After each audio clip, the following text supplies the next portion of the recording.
Hello, everybody, and welcome to episode 4 of the Political Pigpen. As always, or by always, I mean the last 4 times, I am the Politicrat, and today I am rejoined by the Mop and Michael. And we also have two newcomers. We have Antifa Cleric, and we have Celestial, here known as LSB. How's everybody doing tonight? I'm doing great. I am doing perfectly fine. How about you guys? I'm I'm doing- just peachy keen. I'm miserable. Thanks for asking, asshole. Yeah. What about you, Michael? We haven't heard much. You're not very super talkative tonight. I've just been multitasking with stuff, but otherwise I'm fine. Okay. Celestial, how are you doing?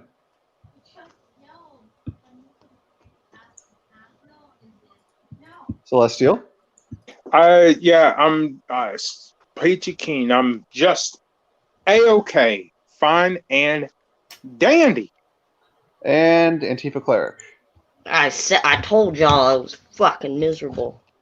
Oh, that's right. Okay. So, tonight, of course, as the stream, as the title says, we are going to be discussing the current social unrest that is currently happening in the United States of America and some other parochial areas of the world. Because America is the center of the world, center of the earth. Everybody knows that. Everybody knows pretty much what happened. Man named George Floyd, African American man, was murdered on Memorial Day. So that was 3 months ago now, almost 3 months ago.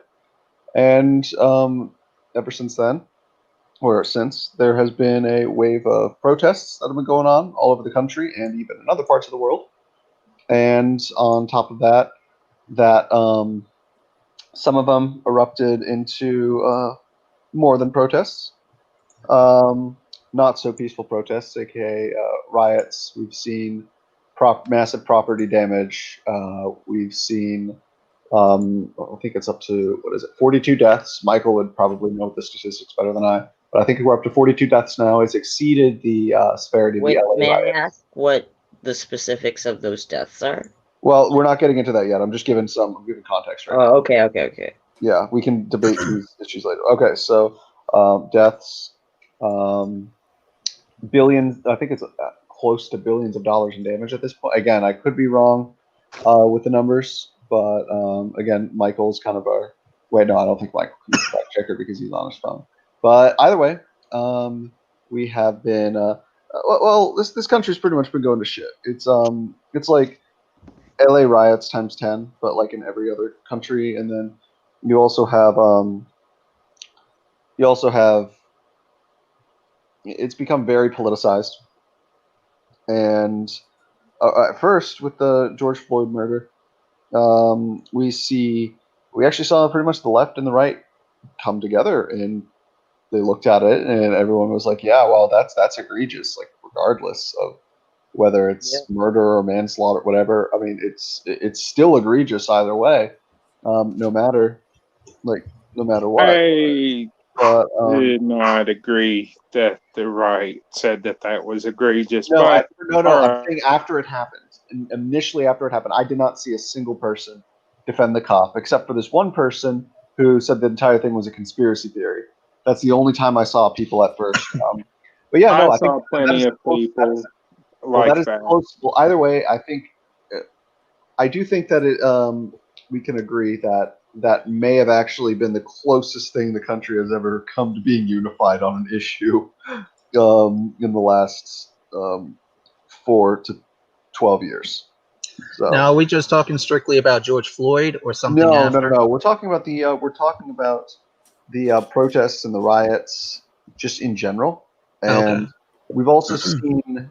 I don't know, and it's completely surprising to me. Like, I mean, I'm outright shocked. Where I've seen people who try to do. I mean, so like I'm all for the protests. Like, I mean, if there weren't COVID going on, I may have. I probably would have attended one of them just to kind of check it out. Because I mean, I am. I mean, I do think it is terrible what happened, and I do think it is something that's worth protesting. But then, but what I think is kind of egregious is rioting and then looting started after that, but it was I did not see it covered very often, like in the media, with the exception of like alt media, so like live footage people posted and Yeah. third party sources, like the sites that That's how I found out lynchings were going on. Alt media.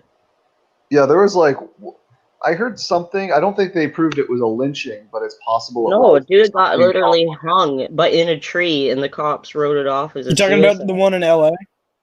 Yeah, I don't know where it The was guy from. with multiple. In LA, that was basically there's a few cases over there. One, the family even said the person was suicidal. The other one has been unproven, and the protesters about that have been actually demanding the cops to reopen the case because they just chalked it off to just another suicide, but yet doesn't add up from how that person was. Yeah, no, apparently, like, the family was saying it didn't make sense, and, like, even if they were suicidal, why kill themselves that way, Like, it was kind of... Yeah, his name was weird. Robert Fuller, age And then, 24. and then those motherfuckers chasing down that guy jogging in the fucking trucks, and then shooting him. Shit. Wait, what story are you talking about? Oh, this is another instance somewhere else where it was on the news, and I don't know if it was like a year back or what now. Yeah, it was a while ago. I don't think anybody's arguing the fact that people are still racist. That's not the point Okay, of that's contention. good. Then we're all on the same page. Sweet. Yeah. But yeah, in terms of the like rioting and the looting, like, okay, again, I think it's worth protesting, but once you get to rioting and looting at that point, like, there is really no justification for that. Like, no, it's entirely justifiable depending on what your goals are. If you don't value peace or societal cohesion or like reform, and you would rather just go for a straight revolution, then of course violence and destruction of property is valuable. But if I'm talking about like on a moral level, though. Well, again, I don't think. I think you would agree that some violence is moral. Like, I mean, the American Revolution was. Yeah. No, I would say, but self-defense all the way. The violence in this instance with the after the George Floyd thing, and sorry to all you cops out there. I don't give a shit right now, though. But I think that I personally wouldn't take part in it because I'm not a dumbass. But I understand and will accept people who want to go down and burn down police stations or put sticky bombs on. Well, it's just not cop cars and get to a. I mean, they're going to get. They're going to get to 5 stars and have all the cops. The problem is none of this. This is simply not productive. Oh, like, yeah, I agree. Plus, so as non-productive as peaceful protests can seem, you are equally non-productive destroying property, and you are building the infrastructure for a counter movement. Plus, it's kind of like Martin Luther King said. Like riots are the voices that have gone unheard for too long. Plus, a lot of plus what I've noticed is also he also didn't condone the riots, though. Neither did I know. He was a pacifist. Malcolm X didn't even still understood why it happened. Is what I'm saying. When you're frustrated and everybody around you is dying every day, then it's like it gets to you. That doesn't make it any more moral. So guys. So I think a better way to say it would be. So is this what you guys are trying to say? That it is understandable, but not necessarily justifiable, morally speaking? Yes. Yeah, it's understandable. I understand. Yeah. Here's another one with the looting. I completely understand too, because like some people I don't have even there. It would be nice. I want a new computer. That would be nice. I think a lot of the looters and shit aren't really there for the protests, though. No, I feel like no. And I mean, I've seen where Black Lives Matter has chased rioters and looters off. It makes them look bad. And I've seen literal cops dressed up as rioters and start throwing Molotovs at buildings. But at the same time, you can't really confirm if that's really the Yeah, case. you can, You though. know. You actually, I can confirm that, and I'd be happy to do that later, but I can't do it right now because my phone's garbage, and I'll probably get But kicked what I was off. trying to say real fast, though, is in a lot of cases, you have a lot of people basically going around trying to be incognito. Currently, there's a flyer been going around strictly from, and where'd he go? I mean, there are many like protesters who have been shot. Like the police even said there were right wing like counter protesters within the ranks of the protesters trying to bring things to a violent head.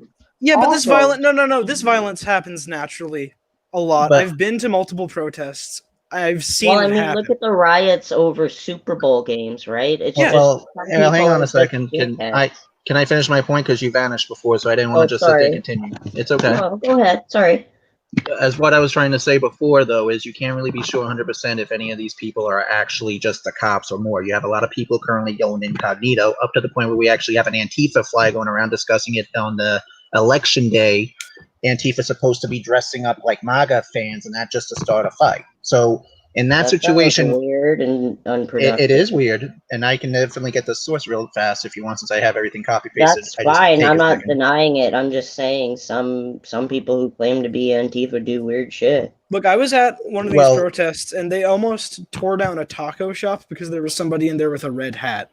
You know, most of them are white people too, eh? Like they not the one I was at. It doesn't matter though, because it matters. We're not discussing motive here. We're discussing the morality of these riots, and you would both agree that they're not just. So what morality? Christian morality, Hindu morality, which morality? Your personal morality. I don't. Well, then my personal morality I was giving here.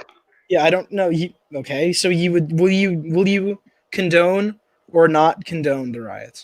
Like, give me a straight answer. How could I possibly condone it when it is a huge, complex situation? All right, let me ask this real fast. Can I finish for once?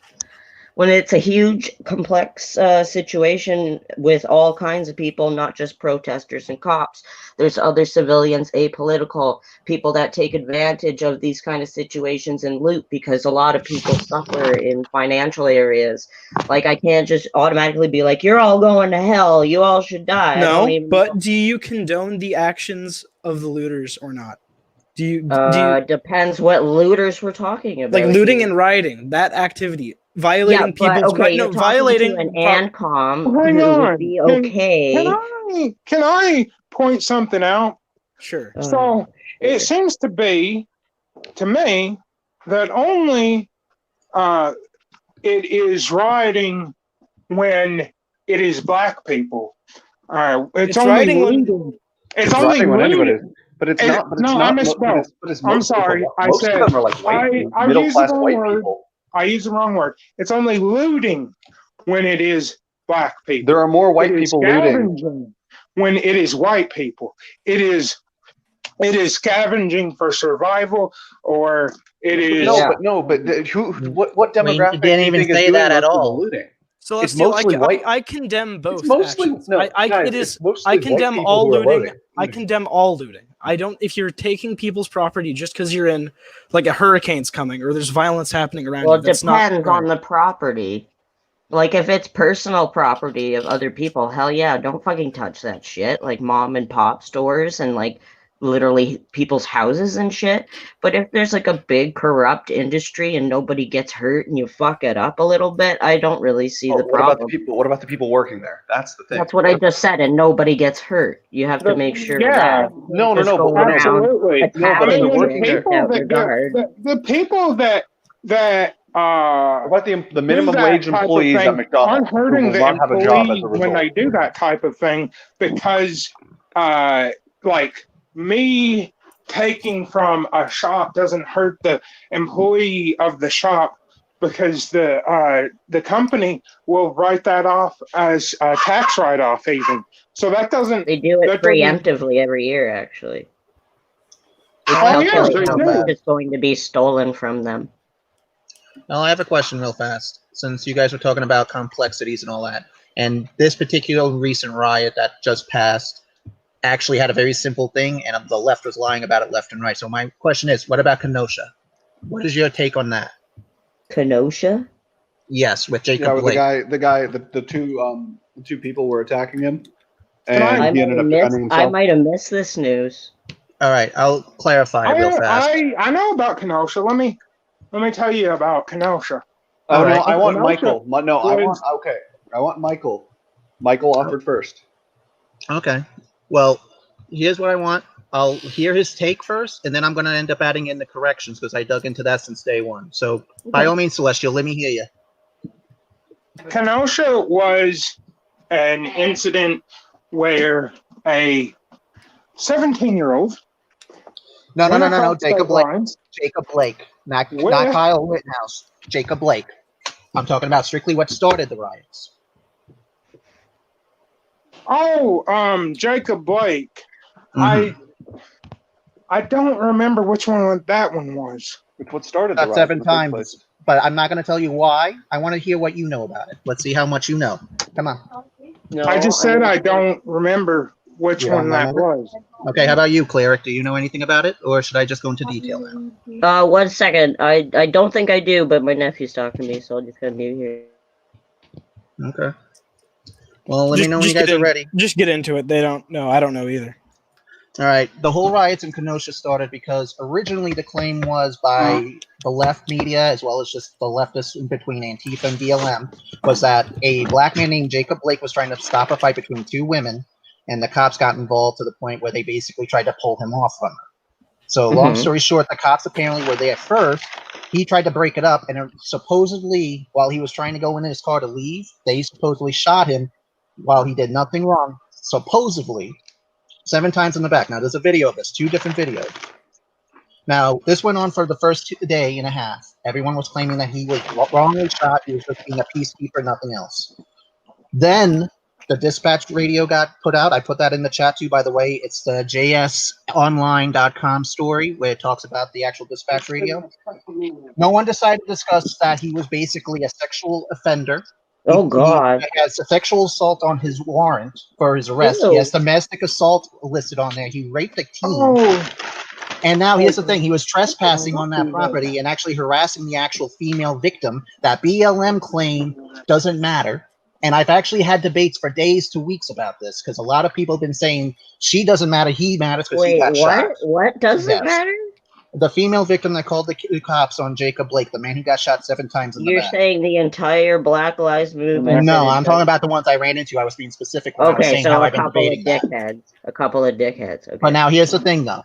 BLM still did deny everything and did not want to talk about why he was there and why the cops were there. When you're trying to protest for change, you don't really want your movement to look bad. But now here's the thing, though. They rioted for him in his name because he got shot 7 times when you found out he was armed with a knife while he harassed this woman who called the cops on him to begin with. Well, that is a bit excessive. Well, hang on. Well, hang on. Let me finish. Okay, honey. Hey, you're the one that was telling me to let you finish, bitch. Yeah, I know. Now, continuing on. I'm not angry. He basically had a knife. He was resisting the cops to the point where they had to struggle with him on the floor. There's a second video that shows this. Now, I'm going to cut to the point. He was fighting them with a knife. He was already there trespassing, harassing the woman that he harassed prior, which added to his warrant. And the reason why he got shot 7 times is because he was supposedly going for a gun. Now, this hasn't been confirmed, but in the video you see him reaching for something in his car, and the cops are begging him like a child, stop resisting, please stop. In the video, and right when he reaches into his car, they shot him 7 times. This is after he already struggled with them with a knife, after he was harassing a woman nonstop, where in the dispatch radio, in the sources that I provided in the chat, were literally showing that they were just there to defend a woman. And as a result, BLM had been demanding these cops to basically lose their jobs. They rioted in Jacob Blake's name. None of them have spoken up about how wrong they were to do that. And currently, Kamala Harris was basically giving this guy praise just because he was shot 7 times, even though he has sexual assault in his warrant as well as domestic assault. Now, my question to you guys... Didn't she visit his parents or something and says that he's a martyr or something? She called him. Right, hold the fuck. So can I interject here? Yeah, go ahead. So first of all, was he indeed struggling with them with a knife? And if so, where'd the knife go? Also, what if they de-knifed him? Why was he allowed to just walk around? That's why I posted the links in the chat, by the way, Celestial. But after all, like I stated before, he still fought them with a knife. There's actually a screenshot because people actually highlight it. You see him walk into his car while the cops are still begging him to stop resisting, holding the very knife that he fought them with. So yes, he actually did have it, and there's video evidence about that. And in the chat, if you look in the where I posted the links, you'll actually see someone who actually admitted that he ended up stating to the DOJ that he did have a knife. Nothing on the gun yet, but overall, that's what's been covered. Okay, now, I can actually get you more links, by the way, just so you know.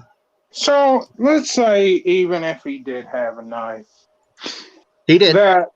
Let's say he did have a knife, right? He did. There's no let's say. He actually did. It's proven. So no, hang on. Quit interrupting. So this guy who has a knife, right? What's he going to do against all those police officers who have guns? Stab them. He's going to maybe stab one of them. Yeah. Maybe stab one of them. He's threatening the but life. He's not going to stab. Yes. He's not going to stab all of them, is he? So he's threatening. He is a threat to their lives. Yes, but he has no. They have one potential stabbing victim versus one guy who may not have even done it, may have just been bluffing. My point. What do you mean? Wait, no. What do you mean? May have just been bluffing with like pretending to have a knife? Oh man. What's the utility? No. What's the utility in resisting arrest here?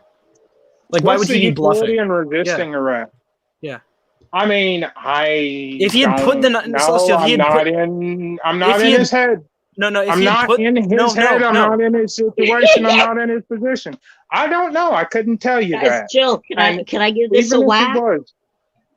Can I give this a little old college try? Give it the college try, her. All right. Did you go to college? So there's this dude who's done all this sickening shit that I do not approve of. And let's just assume everything's true, that he's had a gun or whatever. I'm pretty sure police are supposed to, at least in my country, which is not too far away from yours, they're supposed to only use equal force, and they have to wait to be shot at first. That's not true. No, it's not. Okay. I live in Canada. In practice, it's not true. It's not true in Canada. It's not true in practice. I think it's true in law, like legally, but I don't think it's true in practice. I think you're misinterpreting escalation of force. Okay. Anyways, I really don't think this situation warranted 7 shots in this man. Although I also don't think it warranted the destruction of the police. Perhaps those officers need better training or something.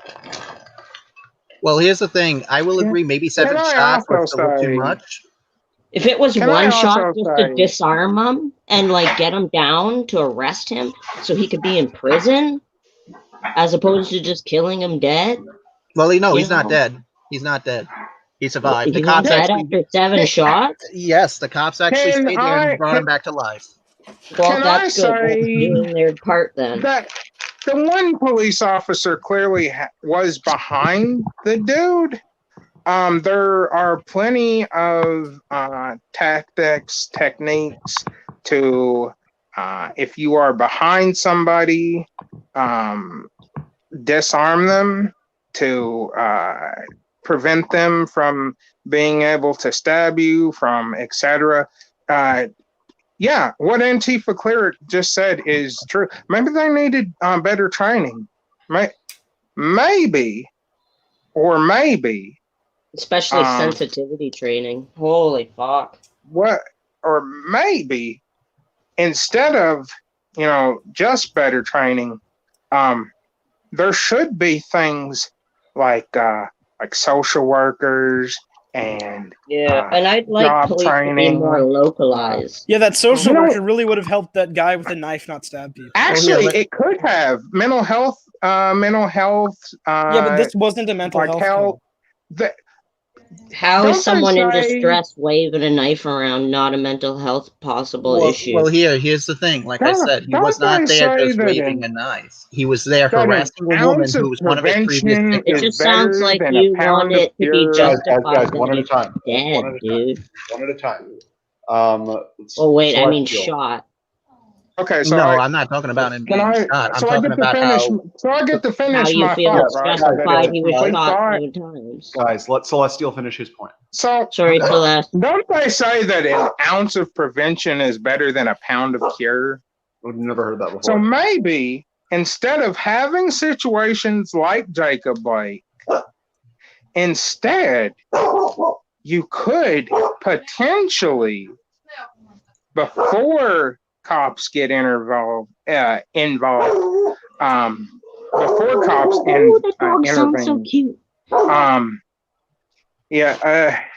He's a good boy. Before dogs get involved, or I'm misspeaking. I'm getting very flustered because distracted. of the dog barking. Yeah, because of the dog barking. Just hang on, let me go lay down.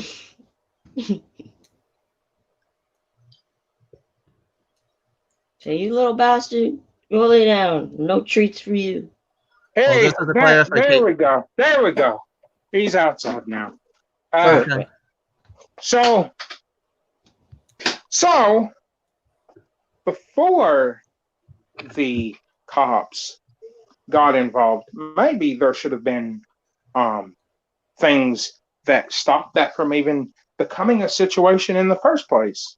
Yeah, if the past was different, but like, okay, so I have a question. Is there any situation when you think it's justified for a cop to shoot somebody? To do what I didn't, you broke up for me. Is there any situation in which it's justified for the police to shoot someone? If someone shoots at them first. Oh, yeah, absolutely. If somebody shoots at them first, if they're in a situation you're supposed to meet with equal force. Not equal. No, I don't think equal force is necessary.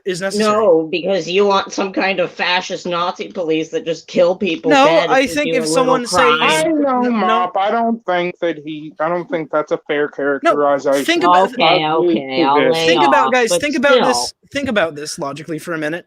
Where if the cops needed to equally match every criminal they fought, then they would just like. Why do we need cops to have imprison them like they're supposed to? No. Like if someone comes at a cop with a knife, do they need to pull out a knife to like if I charge a cop with a knife, do you think you can obviously take your gun out and point and be like, "Don't attack." And if they keep running at you, literally in Toronto, like a few years ago, there was this guy. No, shut the fuck up. No, don't be rude to me, dickhead. No, you're not letting me finish. One example of a cop in Toronto after 14 people got ran over by an insect, managed to get this guy arrested without firing a single bullet. Can you mute him so I can finish? I'm not him. I'm not muting anyone. Okay, well, to finish my thing, yeah, sure, you can threaten them with the gun, but if they keep charging you, you should be able to fire, right?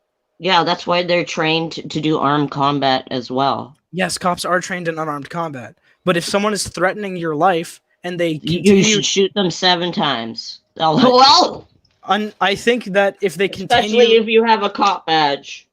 I swear to God, if they continue to threaten your life in any self-defense situation, if someone threatens your life and you have good reason to believe if he vanished again, by the way. Me? No, he did. Can we take this to its most illogical extrapolation? Because that's a fun exercise, right? Because I mean, what? So you're saying if somebody threatens a police officer with anything, right? If they continue to threaten them, if they have reason to believe that their life is threatened. So let's say somebody is threatening them with a teddy bear, right? Or a pillow. Right. In my country, only the cops get to kill people. Yeah, and that's not very cool. So, Celestial, if a reasonable person in that situation would have reason to believe that that person could kill them with a pillow, then yes, sure. But we're not just talking about, like, although, yeah, if they're being threatened with anything, if you call a cop an asshole, he shouldn't shoot you. But, I mean, if someone walks up... It should be a cop's job to protect civilians. No, not. There is no. There is a line that can be drawn whether you think that you are going to die or not. That's the line. And this isn't just okay, and I watched a cop use that once when a black man in a car he pulled over for no good reason. The man said, "I have a gun, officer. I'm just getting it out for you to show you." And he said, okay.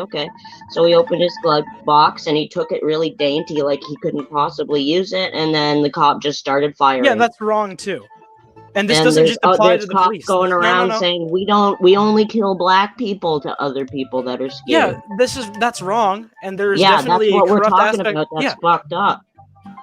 No, I'm talking about the principle that you should be able to defend yourself. I know, but they're using that principle as an excuse to use excessive force for no good reason. Yeah, that's wrong. I've never argued against the fact that the police can act in a way that's definitely not like good. Right now it's so bad. It's like there's definitely bad aspects to this. But what I've recently got my ass kicked by the cops. You're Canadian. We're not talking about Canadians.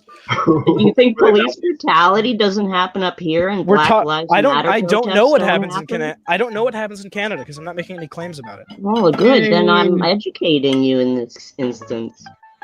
You're welcome. What I'm simply saying is that there are situations in which it is entirely justifiable for a cop to defend themselves against a criminal. Of course, but this wasn't one of them. Well, may I add something? Sure. I'm pretty sure. And without interruptions, please. I'm pretty sure that you're going to have cops doing that no matter where you look, simply because they have a power and authority and they feel like they can get away with it. And so anytime you have a system like that, well, as far as what I was explaining before, because I also was reading some of the chat, no, I'm not cherry picking anything in particular, Chris. And as far as you guys go, when I was explaining the thing about Kenosha with Jacob Blake, I agree the 7 shots were excessive. But at the same time, after you watch the video, which again I posted in the chat, where the cops are...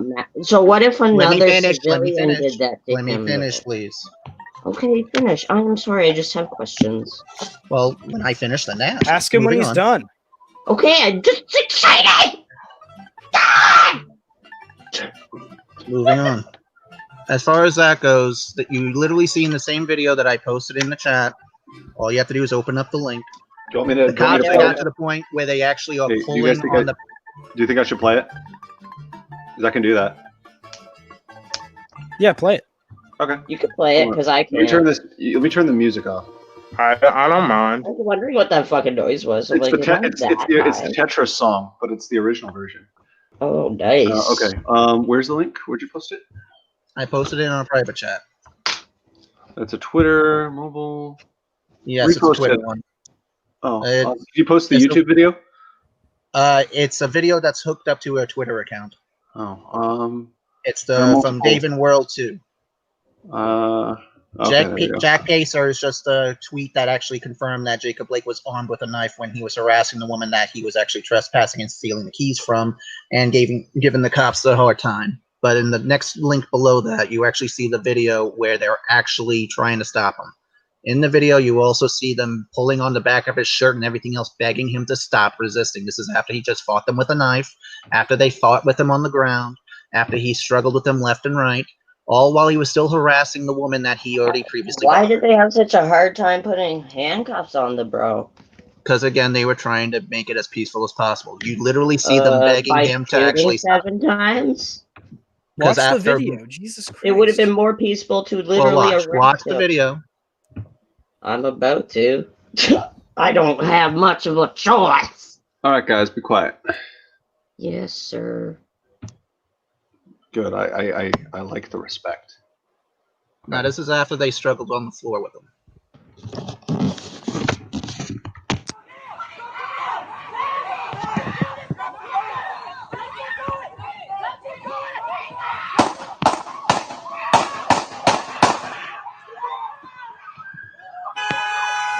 Wow.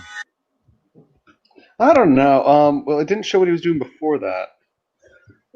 I can get the other video. I didn't see a knife. I mean, I'm sorry, but maybe my eyes are just shit. But well, again, that just was pure disgusting hate. They just purely pinned him. I mean, honestly, fire. They were trying to kill him.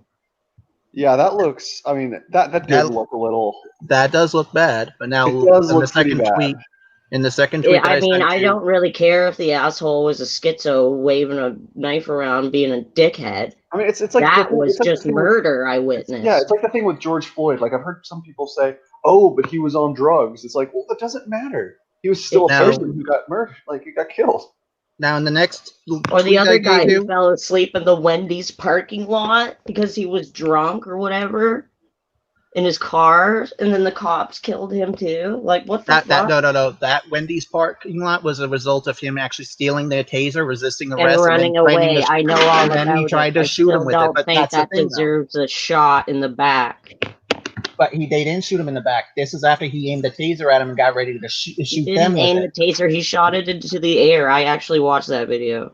But again, though, in that same video, though, you see a lot of shakiness with that entire thing. Again, and I see the cop just wanting to murder him at the end. That's you trying to say it that way, just like how BLM and Antifa have been saying. That's not what exactly happened, though. But in your eyes, but again, this is after they resisted. This is literally murder, and if a civilian did this to another civilian, what were the consequences for a civilian doing this to another? Like, am I allowed to now shoot somebody 7 fucking times if they wave a knife at me and yell? But what does that take away from my point? Yes. She's just trying to make up an excuse at this point. Again, this is after they resisted arrest with a weapon. And again, by the way, Politicrat, if you check inside the chat, I also showed you the actual tweet that actually has a zoom-in shot of the knife. And then again, you can compare it just to fact-check me with the tweet I also posted before, which I'll post again so you can get it, where they actually got him to admit that he actually had the knife. Fucking. Where is it? Which one is that one? I wasn't trying to make an excuse or something. I was just like saying like it's murder. That's again, this is after resisting arrest with a weapon. Is it murder if he's not dead? Why is murder okay because someone resisted? He's not dead. I know. No, but the guy with the taser isn't he? We're not talking about that. I thought we were just talking about Black Lives Matter in general and addressing all kinds of victims, aren't we? Why am I not allowed to use examples? But here's the thing: we're talking about specific examples, and the most that you can do is switch the topic because you don't like how it still looks. But again, this is the same what thing are you talking about? When you hold on, when you pull a trigger 7 times, you're not intending to leave the person alive. But they still stayed and made sure that he survived. So here's he survived. How is this relevant at all to the point? I have agreed it's that very a lot of relevant. You aren't comprehending it and you're taking it as an attack or something. I'm trying to like. Oh my fucking god! Do we need to send you back to special ed or something? You chill. Let me finish. I agree. I have agreed. Yeah, but I mean, I have been letting you finish a lot. No, you have. I have agreed that there are a lot of corrupt cops. I agree. I'm not mad at you. I'm not here. No, the core of the discussion was about the rioting, and we've got so off track here. We were discussing Black Lives Matter in general, and we were just discussing a situation where police brutality was really horrible. Yeah, but then we had another example, and because I brought up my own example, you got but I agree that this is a problem. I agree that this is a problem. So I feel like you're dodging the central question here. I'm not though. What was the central question? Do you condemn the riots and the violence? I told you it's too neutral for me to fully condemn it as an entire thing. In what way is it neutral? Could you explain? Just explain. Because some people are out there doing malicious shit. Some people are out there honestly trying to peacefully protest. Some people are out there just fucking around and looting. Oh, okay. So the whole thing. Guys, wait, no. No. She's separate, or so she's. I think she means the protests in general, and like encompassing like protests and riots, putting it under a macrocosm in general. But Cleric, the mop is specifically talking about the violent riots. He's not talking about the overarching like protests. If we're not talking about violence to buildings without victims that are owned by big companies, then I absolutely condemn that behavior. I'm a pacifist. I don't believe in instigating violence, first of all, and I don't believe, and small businesses work for my kind of economics where I want to slow down on big industry because it would be better for the environment. Oh, Cleric, you should look into distributism. You'd probably actually... I think you are missing... So, when you say violence against, like, you're fine, I assume, with, like, going against a large corporation or something? Yeah, like, obviously my goal is to peaceful protest all the way. Are you aware that a lot of what people view as large corporations are franchised out and owned by local business owners? Sure, but okay. Like burning down a Target. I personally don't do these things. Yeah, I know, but I'm not. Why some people do. But do you condemn the people who do that? Who? What specifically? Like, blow up. Yeah, like businesses? Burn down a well, what you call a big business is usually still owned by someone on the local level. Okay, but it's still a big business, and that person gets paid quite well. You don't know that. You assume that they... I've known managers at fucking fast food joints. Yeah, the manager doesn't care. The manager doesn't give a fuck, but like the guy who spends like $500K on opening his first McDonald's franchise, who's not going to make any money for the first 3 years of owning it. Well, I guess it's unfortunate. Yeah. Is it wrong to do? I don't know. It depends on the context of the situation, especially like, is the guy manager sketchy? Is there something going on? Is he why is violating someone? No. Like, why is this relative to violating people's property rights? Like, how is this so relative? Because some property isn't a property, and it violates everybody else's rights. How so? Explain your position there. Okay, you got to let me hit the bong to do that. Okay. If you don't mind. No malice here. I don't dislike anyone. She just gets mad a lot. I talk weird. I talk real weird. So we're talking about buildings and shit. Yeah. I have a lot.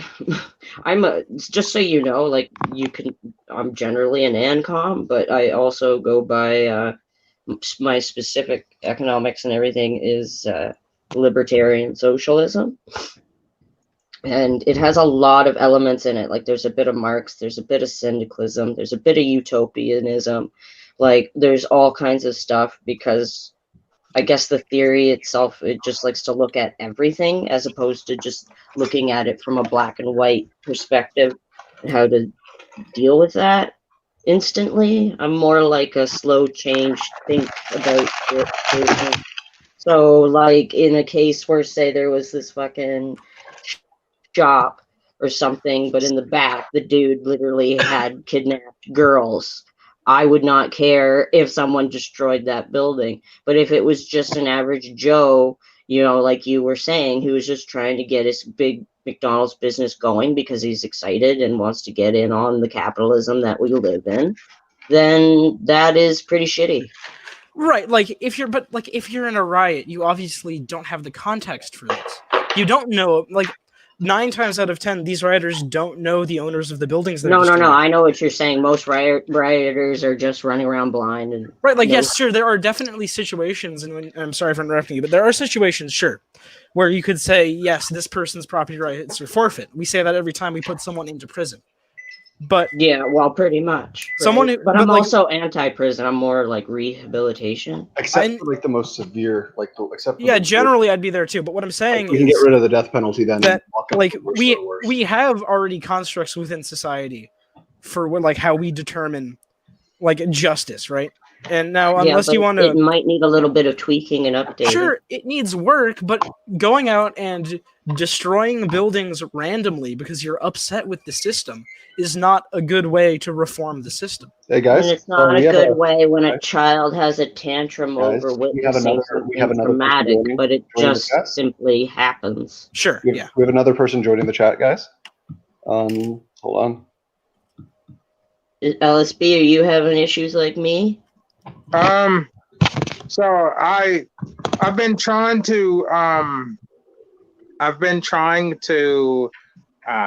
Google stuff, and I've been getting messed up with like having to be let back in and stuff. So I haven't been able to follow this particular thread of the conversation. So I probably won't be very useful here. So no, you stay. It's okay. Sup, my dudes? Hello, What's up, bruh? This is Outremer. 420. So we're discussing the riots going on right now. And yeah, dude, it's been a minute since I've been able to hit you up. We've been trying to get the meetups going and everything, but I swear it's just this year. I cannot believe, like, I totally could have believed there was like that meme going around of Nancy Pelosi wearing the scarf with the mask. It was like, just imagine showing this to your 2019 self and don't say anything.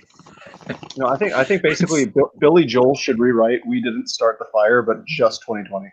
There's enough. Oh, there's enough to do. It's just like I sort of like it just goes to show you. It's the fucking fact. It just goes to show you, like, I was showing my girlfriend. So like I've been doing these talks over in the IDW server. They want me to do history. So my next big thing, it's like this is like related to you, because you got the Napoleon avatar.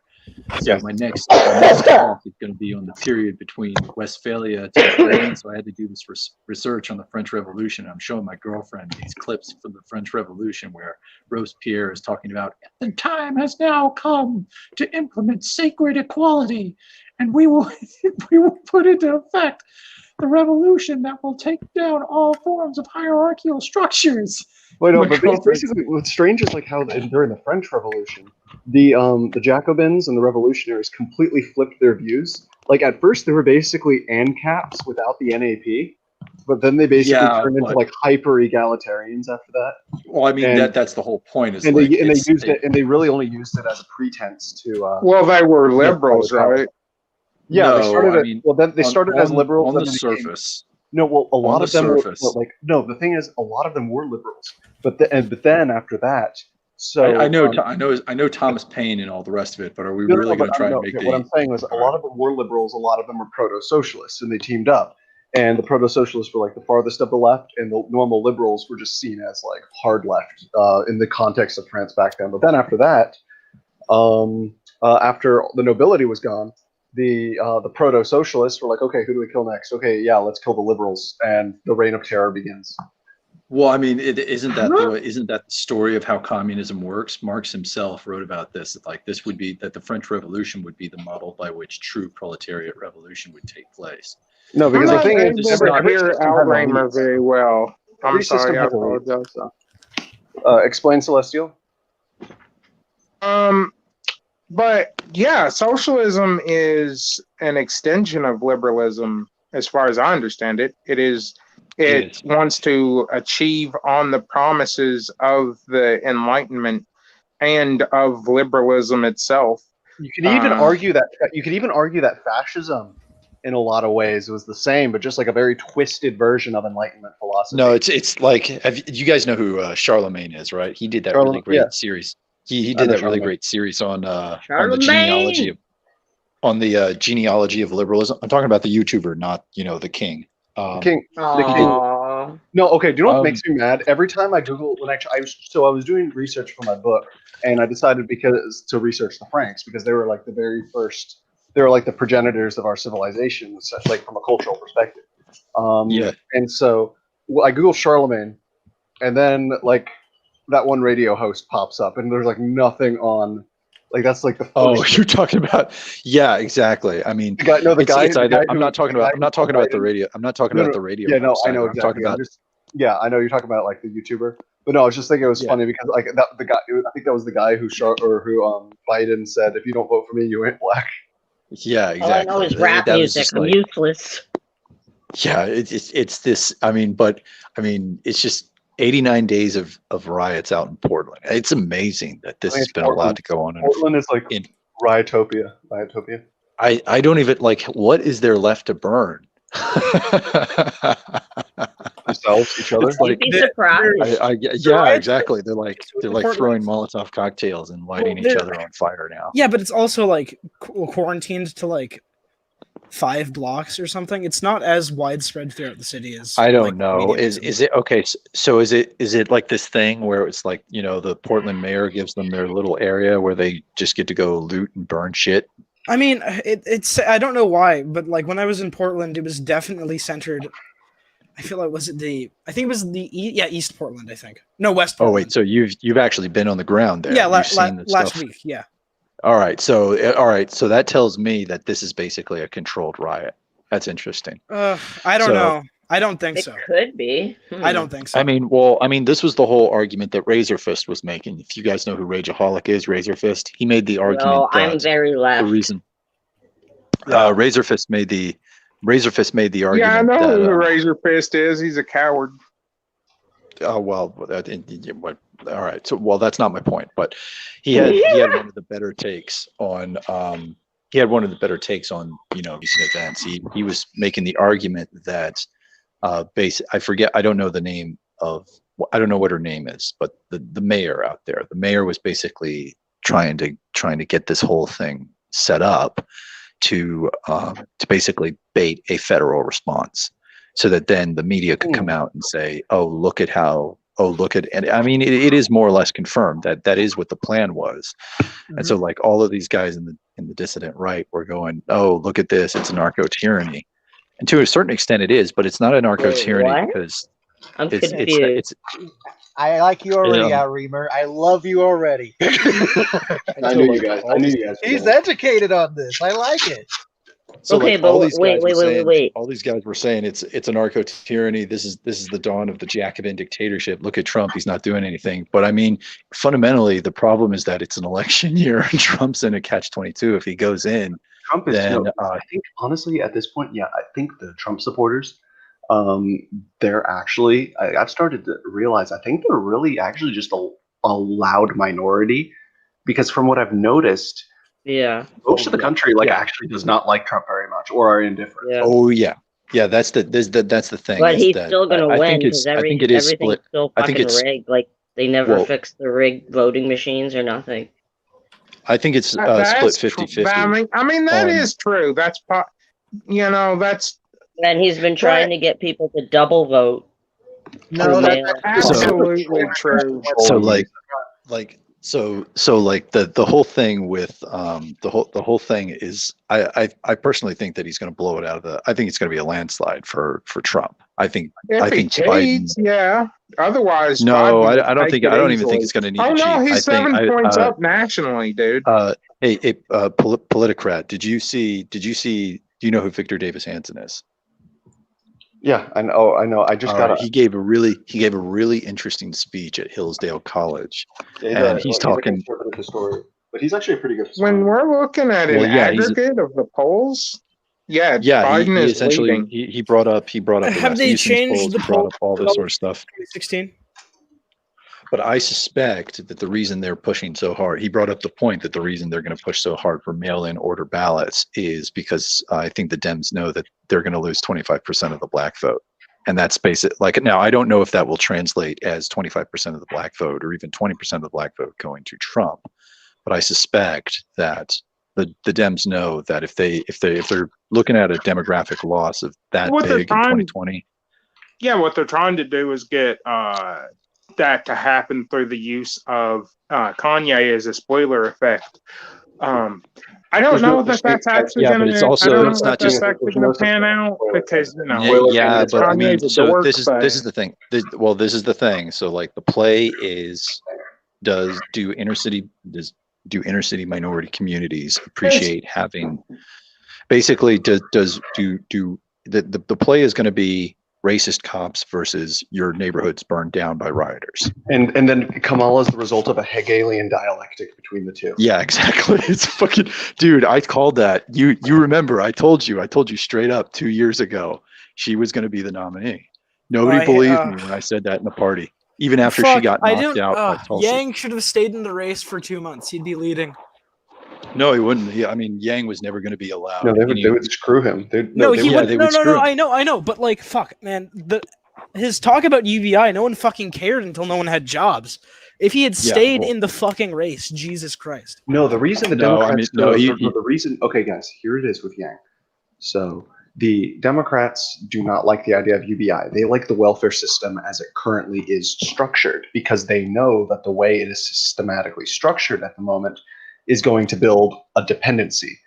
And this goes back all the way to the 1960s, to the quote-unquote Great Society. This is just going to be right-wing conspiracy hour. It's not right. It's not right-wing conspiracy hour. I don't know where you're coming. I don't know where you're coming from. Saying this was very explicit. No, I need to. I'm talking about the corporate Democrats. They do not like the idea of UBI. Just so we're clear, I hate Democrats and Republicans. But how do you pronounce your name? Outremer? Am I saying that right? Yeah, it's close enough. Go for it. Okay, I'll just call you the Big Reamer. But no, anyways, you were talking about something about anarcho-organized something. Anarcho-tyranny. Yeah. Is this basically in relation to Antifa? No, it's a political concept that was that the political scientist Samuel Francis came up with back in the 90s. Oh yeah, I know. It's unrelated. A Politicrat. Can you link Closington's video? I know Closington had a pretty good video on anact tyranny. You can if you want to post it. Yeah, you can go ahead and link it. Well, I can link it. We could. How long is it? Because I could. I was just going to say, because if this was about Antifa, I think just today the department or whatever home Antifa security. Yeah, but the DHS. The thing is that the DHS doesn't have the ability to prosecute Antifa across the national stage. No, but they just. And the DHS. No. What happened was actually a whistleblower came out. It's on my Twitter. Because I forget every fucking name in the universe, but basically some guy who was in the DHS, he got asked to spread lies about China, Antifa, and like some other shit. And he's like, no, so they depromoted him to a desk job. So then he did a whistleblower thing, basically explaining that a lot of the shit like Trump and them have been claiming is absolutely just false. Well, I mean, here's the flip side of that. We know that it's not, because we have the video coverage of Antifa groups. Essentially, there's whistleblowers that say the opposite thing. So I'm going purely by the footage that we're seeing. I'm going purely by the records. I can link you these government document websites. Okay, and I count my own sources. The problem is how we're going to interpret those sources. I can name specific incidents in which this organization. Now, don't get me wrong. I don't. You can have sources, but are they as valid as his sources are? Because if your source is like mine? I've got direct statements from government officials. My sources don't back it's nothing to. It's straight up FBI statistics. If you don't like that, I can go to the DHS. If you don't like that, I can link you a couple. I have documents directly from the DHS. Okay, and I'm all right. I'll take a look at those documents. But it's literally on my Twitter. I retweeted it earlier. I can't link them right now because I'm talking to you guys over my phone. I know. So then we don't need to argue about it or whatever. I really love this post-truth shit that we're all fucking in right now. It's pretty epic. Well, I mean, it's the problem with not having. It's the problem with the absolutely laughable failure of what we in the reactosphere call the cathedral. The reason why we're post-truth is because you've got two different ideologies that are essentially competing with each other, and only one can win. I mean, I was just in the IDW server the other day, and I was given a history lesson, and this. I could definitely give that. I was literally given a history lesson on the period of the Crusades, and this homosexual dude comes Hey, in, and he's like, can I invite somebody else to join this little rodeo? I don't want to get too many people. Like, it's going to become chaotic if I allow any more. It I mean, is. because this is not balanced. This is like what, 4 versus 2?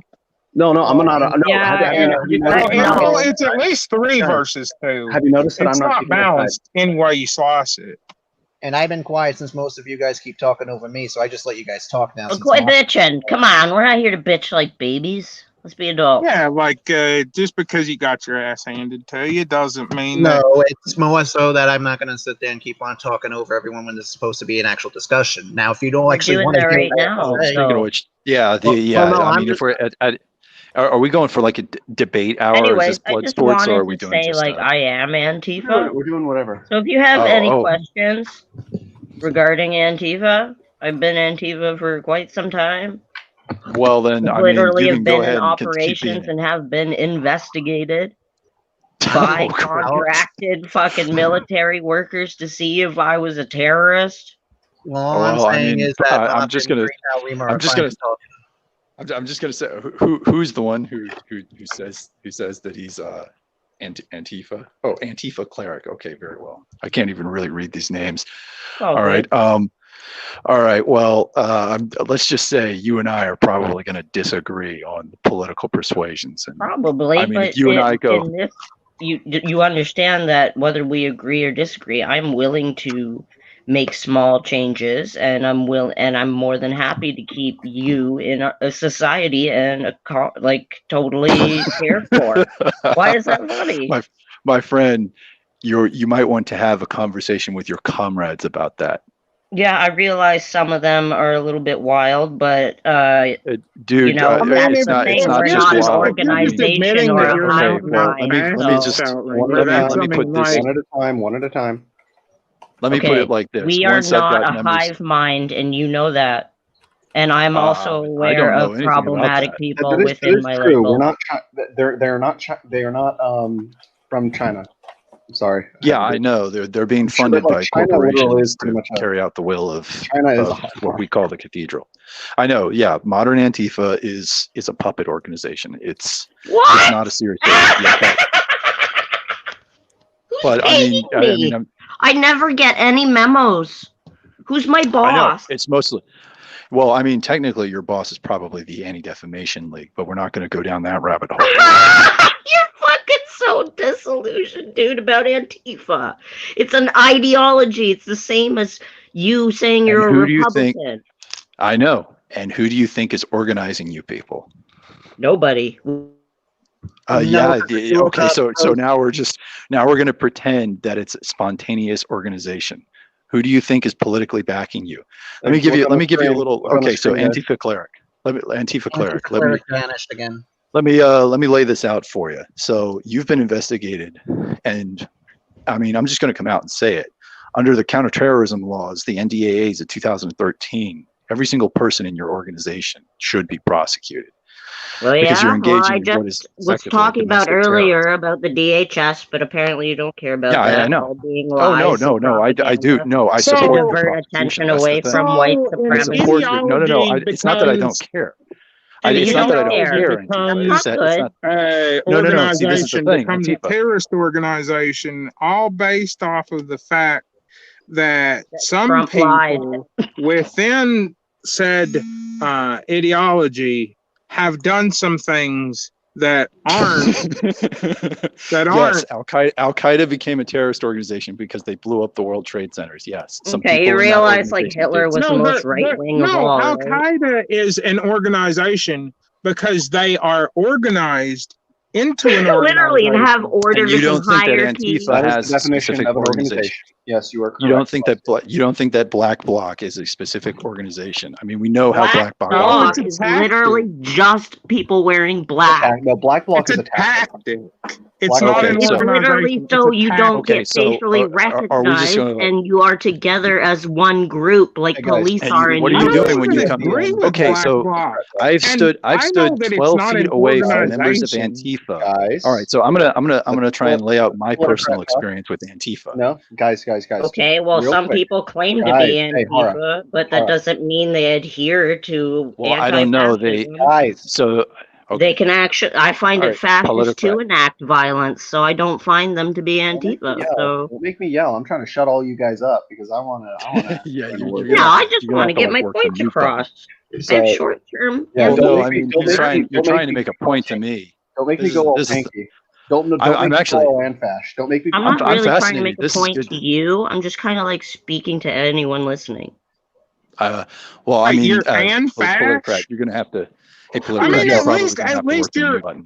you're an honest. I made a joke. I said, At least don't- you're an honest fascist, No, because I'm a not. lot of fascists won't admit that they're fascists. Dude, Dude, I've Well- okay. So, Politicrat, you want to tell him my background and what the fascists and Wait, Nat Sox think hang about on, hang me? on.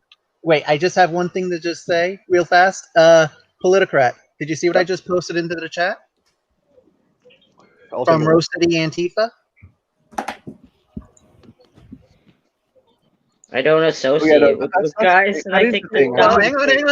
Like, I understand that Antifa, it is not a centralized organization. However, that does not change the fact that it is in some ways de facto organized Because you have- it It's is a so decentralized. chaotic. Yeah, what it is it's a decentralized attack mob that's manipulated by greater orders of power within the. I- Democratic I- movement. so, okay, Manipulating That's what me. it is. This is what's funny. Who So the you have- fuck? you have idiots.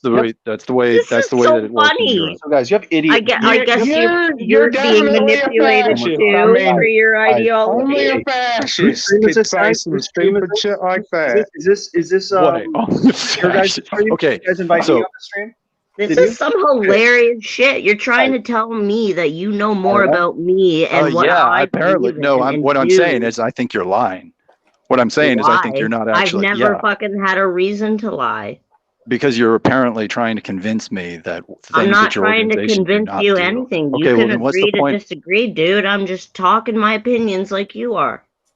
All right, Politicrat, well, if then you're I not can going to talk my moderate, I'm going to moderate. No, Okay. I'm moderating. I'm trying. No, Let's take a No, step back here for a Politicrat second. knows me quite well, and we Not respect really. each other, I and don't I respect each highly other, but I mean, I just appreciate want to him. say, okay, the reason I'm not being as loud, like otherwise I'd come down with an iron fist right now because I think this is too disorganized right now. But the reason I'm not is because there are people sleeping in my house, and Okay. So the person that's going to come up and they're going to be Yeah, like, so- they're gonna shut sorry my about that. ear. So no, this I is just wanna- this is I an just wanna interesting say what I conversation. Yeah, I just Antifa wanna say cleric, what I don't think is- he is accusing you of anything. He's just making comments about the ideology that you purport to hold. Yeah, but then he claims that it's organized, which means I would be a part of it, and he literally just said I'm being controlled by some Well, higher authority. It's No, bad, I'm saying the it's bad organization is framing. being Yeah, controlled. it's bad framing.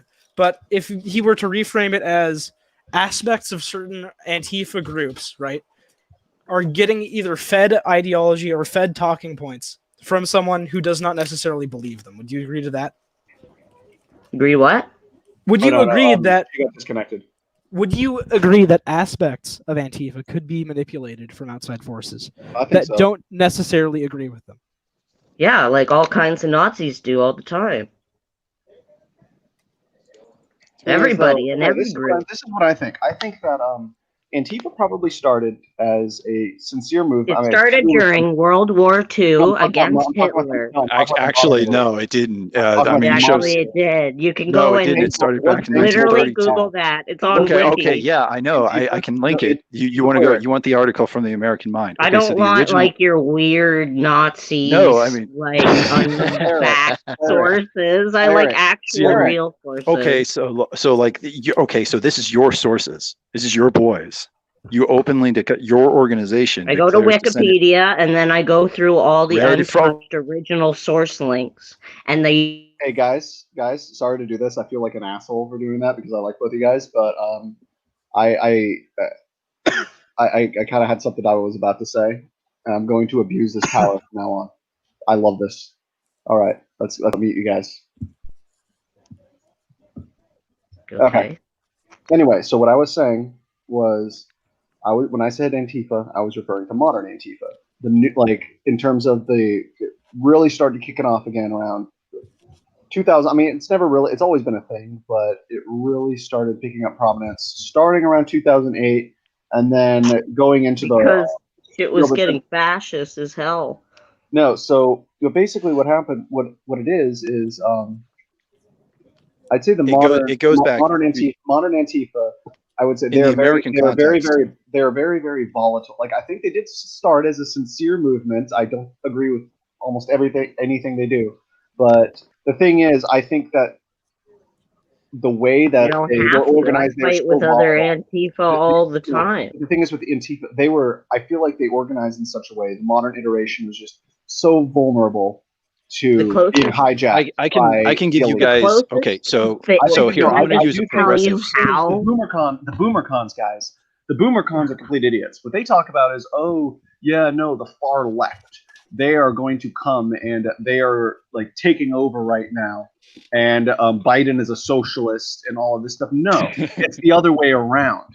The thing is, the socialists aren't controlling like Biden and Harris and like Clintons and everything.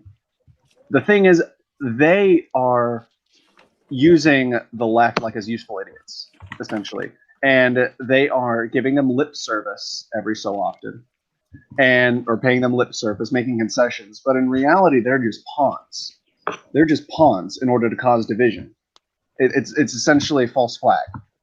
I mean, and I still think like people like AOC were sincere in their campaigns for what they believed in, but eventually the movement itself is getting hijacked by centrist Democrats who are pretending to be quote unquote woke. Well, I noticed that too, actually. No, but then the thing is, and then you also see the progressive leaders. Basically, what they do is they start progressive. LOL. No, I'm talking about like AOC and Bernie and stuff. But the thing is, they start sincere, but then the thing is, as they get more and more prominence, you almost start to see them congeal into the elite. Pretty soon, AOC is going to be Chuck Schumer. In like 20 years, I see her. She's pretty much just going to be Chuck Schumer. It's about I mean, what are we even talking about here? This is nothing new. Left-wing politicians, once they come into contact with power, almost always compromise their principles because their worldview doesn't work. I'd say all politicians. Politicians. Like you see that. There's a gradient. There's a gradient in terms of that. Yeah. You're starting to see that with Rand Paul too. Hang on. So can I? Yeah. Because I think that AOC, while it is true that you have to compromise a little bit, you have to give a little to get a little in politics. AOC is not going to become the new Chuck Schumer. No, I didn't say that. I said she is going to basically be supporting those policies in 20 years. She's not, though. I think she'll be closer. I think she'll be. I don't think it'll be Bernie AOC. Isn't. I think it'll be an AOC. I mean, Bernie's already turning into Bernie got kicked the fuck out by the Democrat Party. I mean, the thing is with Bernie. Well, hang on. Bernie 4 years to become a hack. I mean, 2016 he was good. He's not the same. Just because Bernie understands pragmatism does not mean that he is a hack, and it does not mean that he doesn't support the same policies that he always did, or that he supports new policies. These are not he's true things. Pretty cool dude. These are not true things to say. Bernie supports the same policy. In fact, he was publicly critical of Joe Biden, even while supporting Joe Biden. You know why? Because he is a pragmatist. He's not a pragmatist. He understands that I Joe Biden is closer I don't to hate his Bernie, ideology and therefore harm reduction. Hey, Politicrat, I actually have to agree with him on that point. I think I fundamentally, having met Sanders myself and seen the way he operates in terms of his campaigns, I actually he seems like a friendly guy. I don't dislike him. I think that I'm not saying he's a friendly guy. I think he's fun. No. You got to change the way you're thinking about this. So why Bernie do we Sanders all have is not to think about conspiracy theories with you. Bernie. Well, I don't know. I mean, you seem to. I'd be interested in what your definition of a conspiracy theory is, because I don't know. I'm giving you sources. It's a theory based on theories. Not really. I'm personally describing his history. You're the one who's just like, no, it's no, Antifa doesn't have any orders. Why are you so aggressive? Is this like an alpha? Well, I don't know. I just don't like the whole passive aggressive bitch routine. What was Outremer going to say? I'm not being a passive aggressive bitch. Well, I don't know. You interrupted me yet again and didn't let me finish my point. I was actually going to give you guys a little bit of credit. Okay, can you stop fucking crying? Let's hear it. I want to hear this. So Bernie, at his core, is not Jeremy Corbyn. Like we got to get that out of the table. Corbyn's basically Oswald Mosley 2.0. Well, I wouldn't say that. No, I would say that. I think he is basically Oswald Mosley. Why? Because of his opposition to the Israel lobby in Britain? No. I think he's a legit anti-Semite. I don't know. I mean, it's always difficult with the European movements, but I think that he's mostly it's mostly his hatred. I think it's his hatred of how the Israel lobby has been interfering. I think he hates his own country. I don't think he hates his own country. I think Peter Hitchens has him down. He's basically an old class socialist. He's not part of the new left. That's the thing with Corbyn. But with Sanders is working within a fundamentally capitalist country. Now, the guy and I'm going to give you guys a progressive source here, Chris Hedges has been one of the better writers regarding the Sanders campaign. I think fundamentally, I don't think Bernie Sanders. I don't get the sense that I get the sense that he honestly does believe the things that he believes. However, I do. I see that. I've always. However, I also think fundamentally that the guys in the chat have got it down. So this is the way you got to think about it. The new left, the sort of the left of the 1960s, the left of figures like Bill Ayers and Bernardine Dohrn. This was born out of the recognition that these old class socialist movements, as they were operating in the United States, were not achieving the political objectives that they wanted. So they neoliberalism as an extension of that. Neoliberalism was created in the 50s by F.A. Hayek, Ludwig von Mises, Milton Friedman. And where did that come from? You're missing the larger context. It came from libertarians. No, it did not. I mean, that's like saying that okay, so are we going to ignore the connections between neoconservatism and socialism? I mean, we're essentially trying to claim that neoliberalism was the true liberalism. The thing is, neoliberalism was something completely different originally than it. I hate liberals. I don't care what neo or what. If they watch The Matrix, Neoliberalism is not, classic libertarianism, and it doesn't come anywhere near the libertarianism.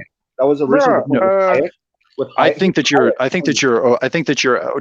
was not a neoliberal. He would never have identified the term. He coined the term. He coined the term, but that he did not agree with what I'm talking about here. I'm talking about the specific idea of new leftism that melded with these ideas in the 60s. The new left, where they triangulated, was not born out of socialism. It was born largely out of social democracy. And that, and then social democracy is the result of a Hegelian dialectic between socialism and capitalism. There you go. I mean, I don't understand. Like, okay, well, you're going to have to. Lately, guys. Yeah, I mean, we can argue about. Well, no, I mean, I don't think actually we can get past this point because this is going to be a major point of disagreement. But essentially, my larger point is that Bernie is coming from a sort of older working class socialist background. He's similar to Corbyn in terms of his economic policies, but he's not similar to Corbyn in terms of his social policies. His problem is that he has to appease a coalition that's too disparate. So you've got too many factions essentially trying to tear that coalition apart, and the only thing that they're unified against is the narrative of the new rise of Hitler. Orange Hitler. So that, like, Yeah, exactly. Well, that's the only thing keeping all of these disparate groups like Black nationalists, Latino nationalists, anarcho-communists, and Antifa all together. The only thing that keeps them together. The only thing that keeps them together post 2016. This is the reason, like after the total flop of Barack Obama's last term. The only thing that Barack Obama's secret Antifa leader, military sniper. Are you actually listening to what he's saying? No. Antifa cleric, can you please re-communicate to me what he just said? I want to make sure you're listening. They left again. No, I mean, I don't think he's listening to what you're saying. Yeah, he's old. I mean, this is the thing: is he doesn't. I'm getting the sense. I'm getting the sense that Antifa cleric is just trying to do this thing where it's like the Destiny thing where you try. Okay, well, first of all, I'm not a he. Oh, are you back? Oh, well, I don't know. Maybe you're androgynous, so we'll just we'll just stick with gender. Well, I couldn't tell. You don't have to get into the transphobia jokes. I'm just a woman. Chill. I would like you, Antifa cleric, if you don't mind, can you reiterate what he just said so I can make sure you understand what he's saying? Pardon? Do you understand the point he just made? Yeah. Why do you think I laughed? Because I don't think you got it. He's not saying that... he, she, whatever is not even. Oh, here we go with the transphobia shit. Now look at how quickly she evades. Oh, look at that. Taking a quick right turn because she can't essentially rebut any of my points. How sad. Okay. Anyway, can I get back to the larger point, please? Is that okay with you? All right, there we go. Good girl. Sorry, I laughed, dude. All right. It's fucking funny, though. The larger point was that essentially the flop of Barack Obama's last term in the 2015 to 2016 year, after he couldn't get his progressive agenda through, led to essentially a crisis of conscience within the progressive movement. So the only thing they needed essentially another meta narrative to keep their coalition together, especially because conservatives were starting to make real noise about it. This was the whole thing with Trump, was he essentially approached the populist wing by essentially going into these ethnic minority communities that have been destroyed by progressive policies. So he started approaching things like African Americans and Latinos. And if he snipers those communities off, that basically means the Democratic and the left-wing movement in the United States is back to square one. They're back to the situation that they were in 1965, when the Irish Catholic vote started defecting to the Republican Party after Roe v. Wade. So the issue fundamentally I is think that I'm going to probably leave because this is mostly just rumor going on tangents, and also why don't you give I feel like it's all literally conspiracy theory and passive aggressive. Yeah, and then also this is not. Well, I mean, I didn't even necessarily know I was coming in with a member of Antifa. In terms of people here, you might have one person on the other side that's speaking, but you have 4 people that all generally agree. What? No, hey, remember, I haven't really been taking any ideological stance on this. Oh no, Politicrat. See, this is the difference. It's like Politicrat and I. Politicrat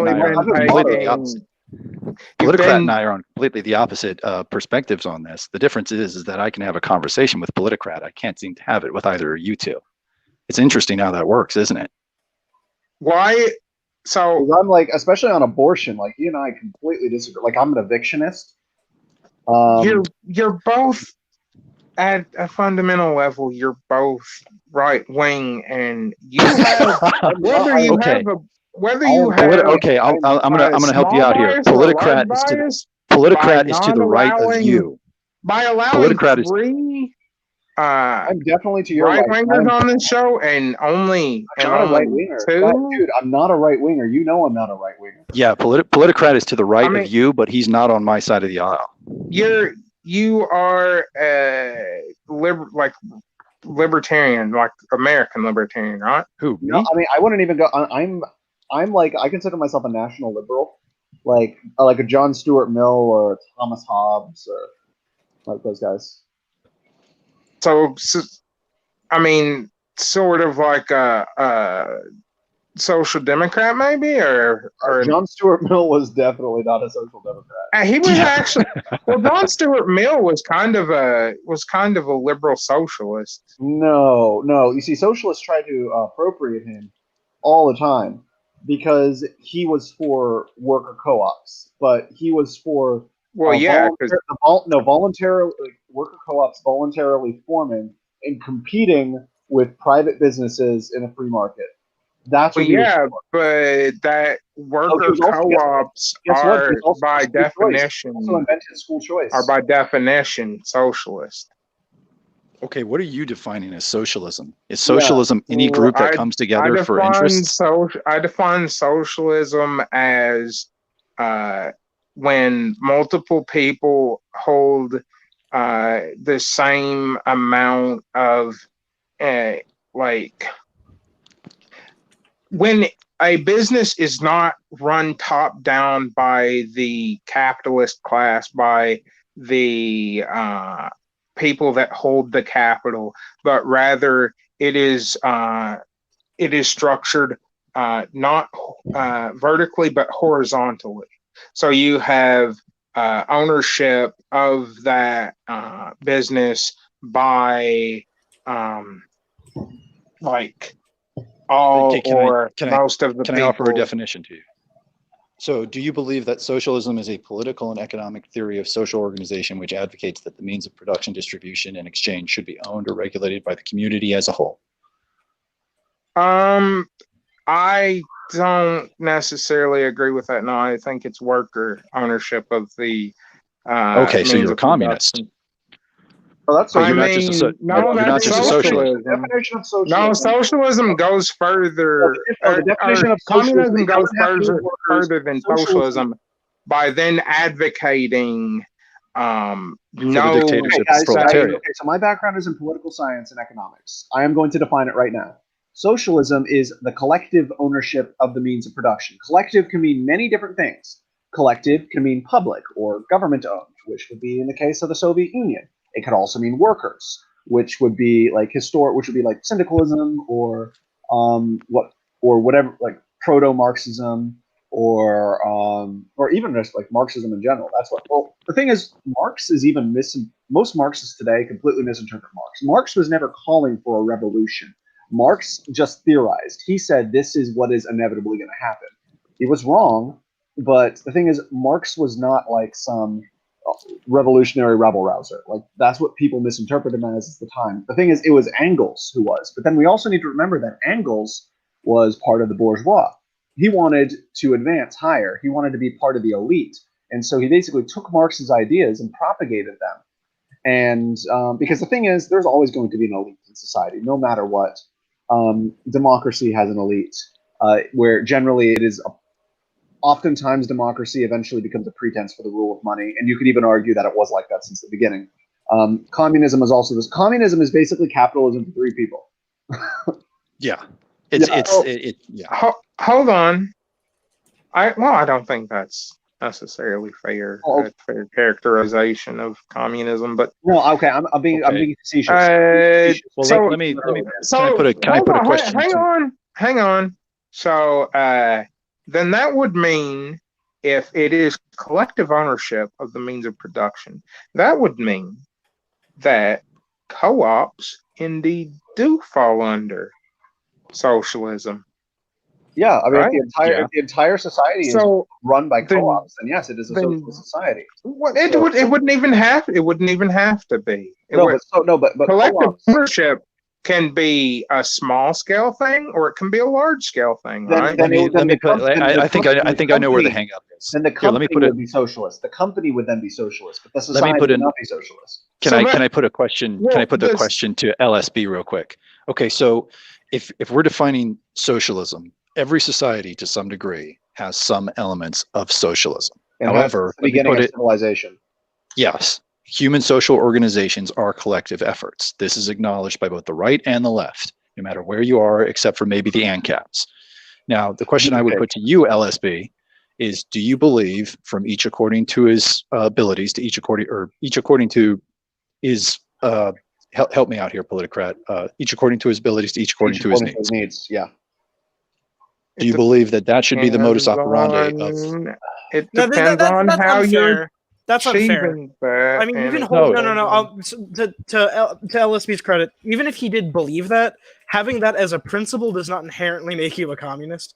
Well, no, it makes the you thing in is, favor of the dictator. it sounds like a nice idea on paper. It just doesn't work. Even I admit that. It's well, I mean, it's no. the I mean, whole it point depends of on how that it's is accomplished, right? Because it if can only be you are accomplished in one way. if you're saying that through taxes we're going to take from the people that have the most ability to give, and then through tax redistribution we are going to give to those people that need the most.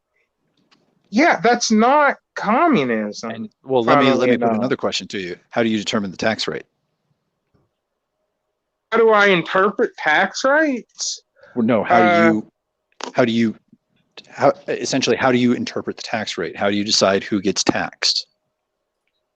Let's say you want to essentially have, let's say, this is something that comes out of some of these circles. I'll put something to you: 90% wealth tax on people who make over $1 billion.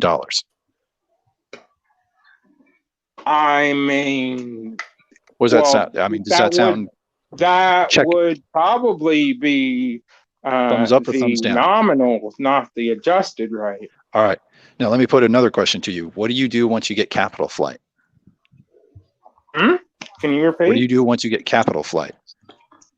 Well, okay. So, well, I mean, where does the tax? You want to use the tax base to reinterpret to realize a more equitable society, right? That you realize that we've had this conversation culturally before, right? Over I know. I'm raising putting it to the you minimum wage, and then raising the minimum wage is actually to be found. Also, by the way, that's just not going to happen because the rich want to engage in our markets, right? They want, because we have one of the largest markets. That doesn't answer his question, though. We are really getting off topic. Let's get back to the. I'm going to steer the conversation back.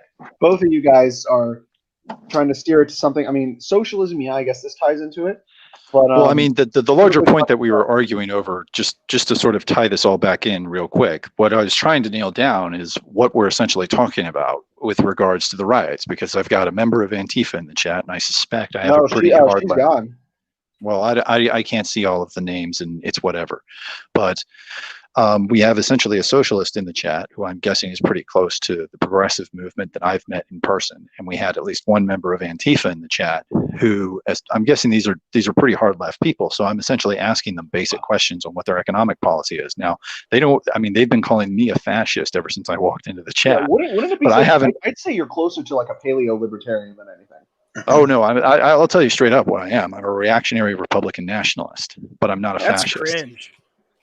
That sounds cringe. That is cringe. Thank you, Mark. Well, I'm guessing you probably can't tell anything about my political beliefs, can you? I don't know. I don't like Republicans. I find what do you mean by Republican? Oh no, I'm not. I mean Republican as in a Republican form of government. Oh no, I like the Republican Party. As in like John Locke, kind of like John Locke. Oh no, that's fine. Not like John Locke. I'm thinking closer to more ancient forms of republic, like the Republic of You're reactionary, which is cringe. So well, I don't know. Just a quick question. So the concept of reactionary means that you want to just the traditional definition. You support the status quo ante. So basically, what has come before or what the status quo was before the current status quo. So would that would that make me a reactionary then if I wanted to restore to a certain extent it would essentially it's very difficult to define. Essentially, a reactionary is the opposite of a progressive. It's really as simple as that. If a progressive wants to go back because that is actually false. Modern day, I can explain exactly. That's essentially false. Reactionaries want to take the society forward. Too scary. And also, I have this fucking imagined past that doesn't actually exist. That I'm totally. I can give you the entire history that never even existed because I just. Can he finish a processing of a comment, please? Thank you. All right. So that's actually a false nomer about reactionaries. That's the definition of a conservative. It tells me that you don't actually know your political philosophy. What? A conservative wants to conserve. By definition, exactly. And a reactionary does not want to do that. Not the same thing as a conservative. A conservative, yes. And you just defined a conservative. You just defined a conservative. No, because going backwards is not the same thing as staying where you are. By definition. This is the reason you and I are not going to agree on anything, because you say it's going backwards. I look at you and I simply see you as out of step. Your worldview doesn't work. The reason why you're not getting the policies you're achieving, you call it moving forward. I call it deconstruction. Reactionaries want to construct things and take things forward. Progressives, because they don't understand their own worldview, deconstruct that which they don't understand. Okay, guys, so you guys have 3 minutes. You guys are going to stay, everyone's going to stay silent for about 3 minutes. Because I want to play a video, and so tell me what you guys think about it, because the thing is, a lot of people on the left today want direct democracy, or are moving in that direction, like abolishing the electoral college and all that things, and like all that stuff. But the thing is, abolishing the electoral college is not direct democracy. No, but it's a path to direct democracy. Basically, the thing about democracy is it will always expand, no matter what. It's determined, like it's deterministic. Democracy will always continue to expand past the kind of like capital. If you think about it, would you agree with this? Too much capitalism destroys capitalism. Hypothetically, would you agree with that, Celestial? I think that capitalism destroys capitalism. Okay, then think about it the same way with democracy. Too much democracy ends up destroying democracy. Do you know what the most extreme form of democracy is? No, you don't have. Okay, you don't have to agree, but I mean, history has demonstrated otherwise. Hold on. So everybody, for the next 3 minutes, I'm going to pull up a video.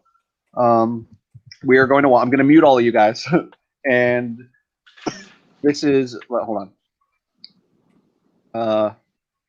So. Sorry, I'm gonna have to mute you guys for this, but just so you don't say anything. Sorry.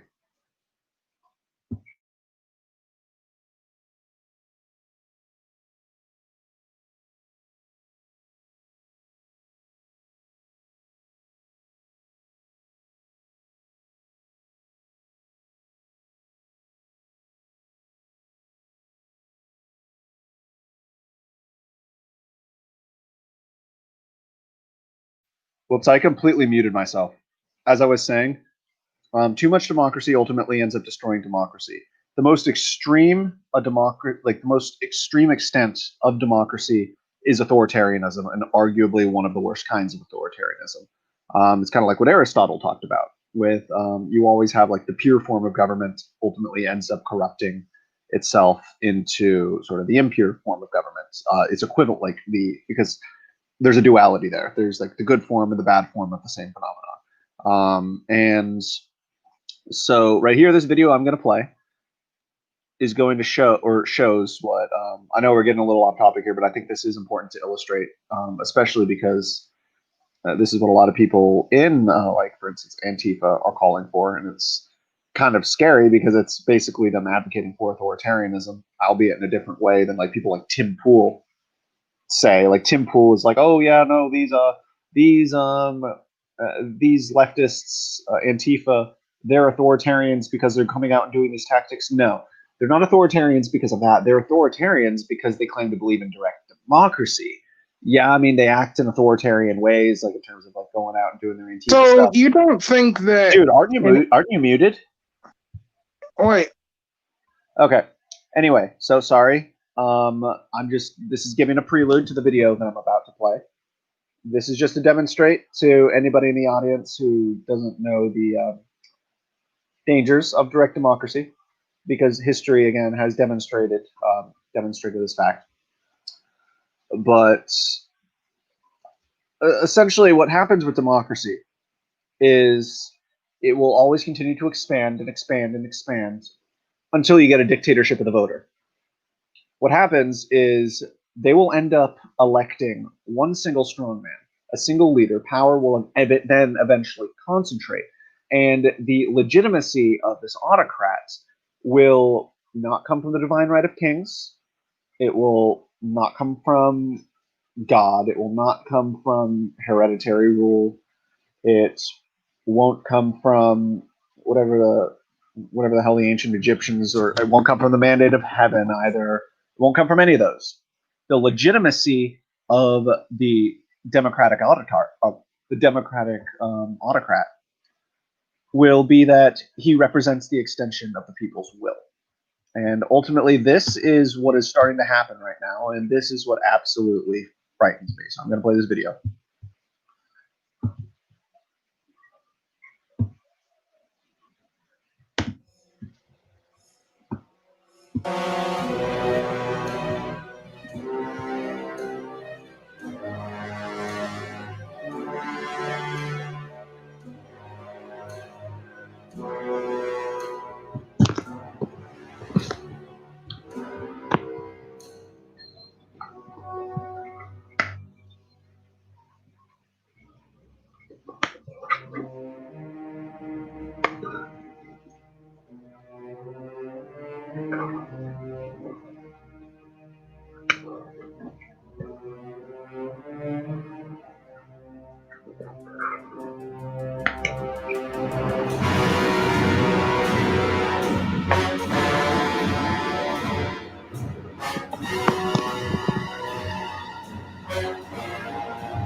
Okay, this is the part.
So that is basically what anybody who supports direct democracy is calling for. Okay, I'm gonna play devil's advocate for Celestial here. You could. Can I play devil's advocate for myself, please? Yeah, I'm gonna help you out. Okay. Go for it.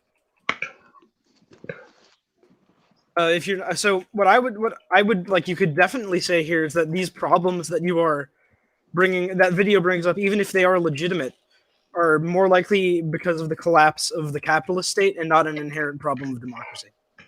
You don't think so? But like, how many democracies have lasted forever and not sunk into authoritarianism at some point in their life? Right, but all of them. How many?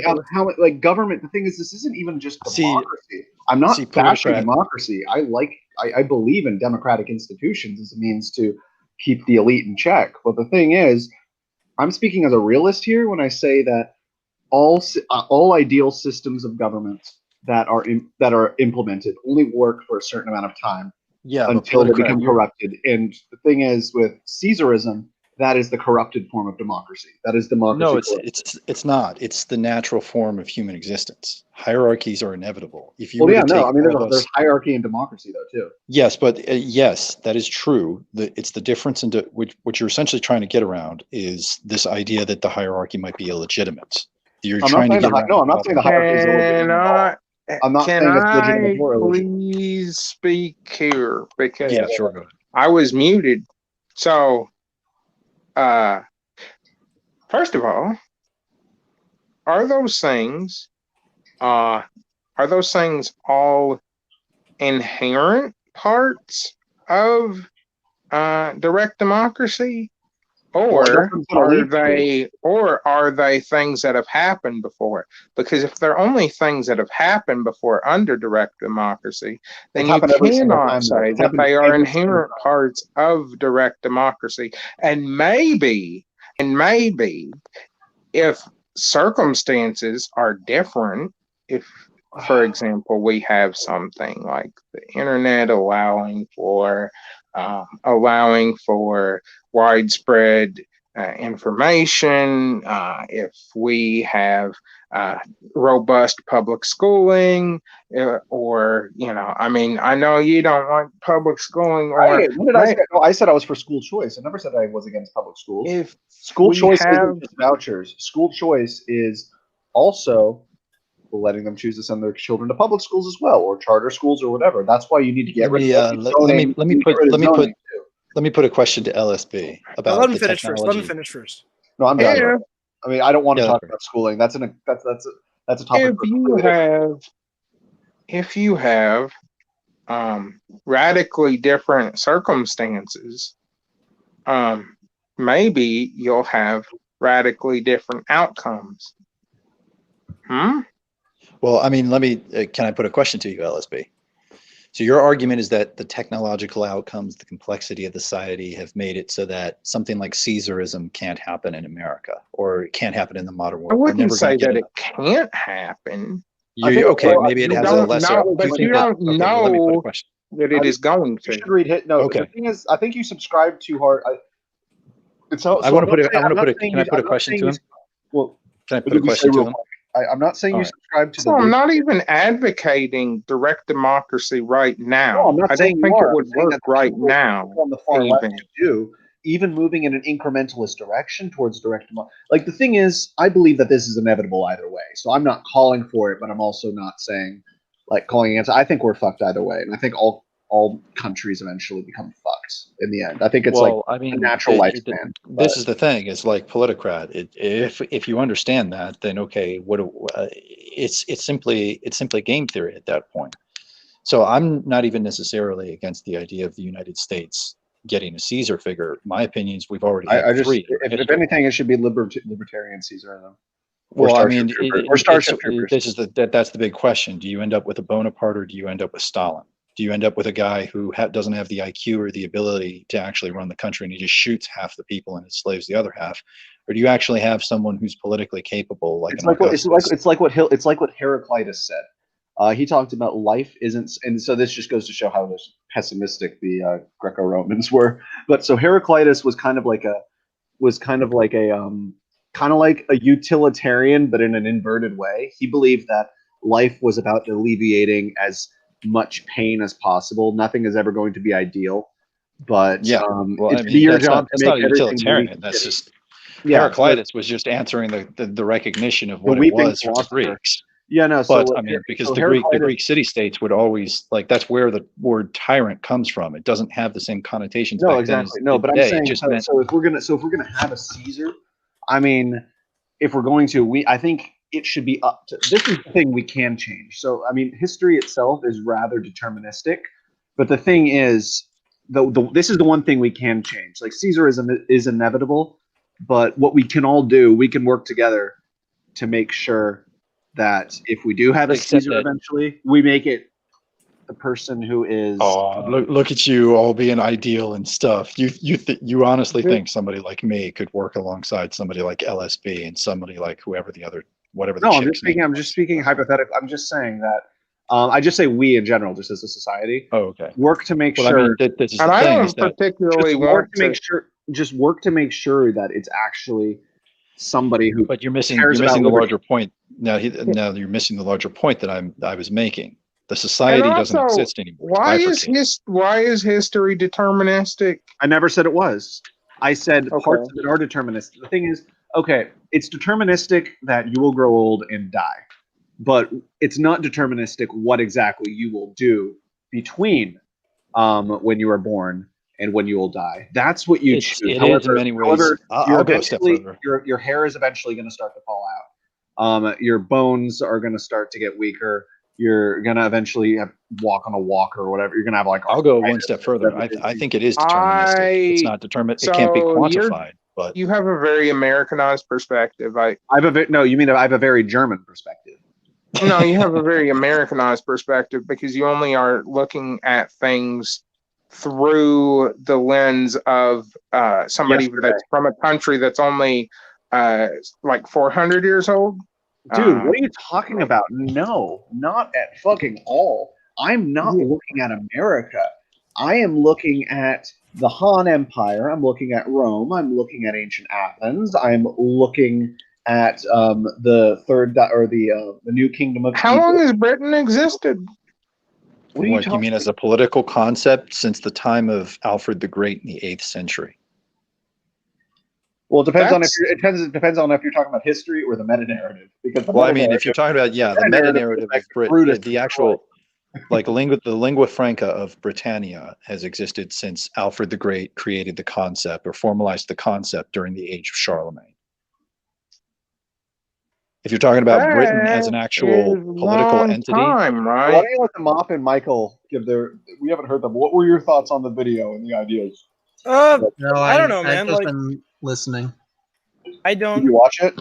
I watched it. I watched a good amount of it, and that I got a little distracted because of something going on for a second or two. But I mean, I did pay attention to everything, like when I was explaining how Caesarism is, and that I lost a little bit of it though, so I can't really say I can give an educated opinion. I know you love those. I know you love those Spangler videos. They're Politocrat, but they're really. I don't know. They're just fun to watch, like especially the whole. Well, I mean, that's German idealism for you, but German idealism itself.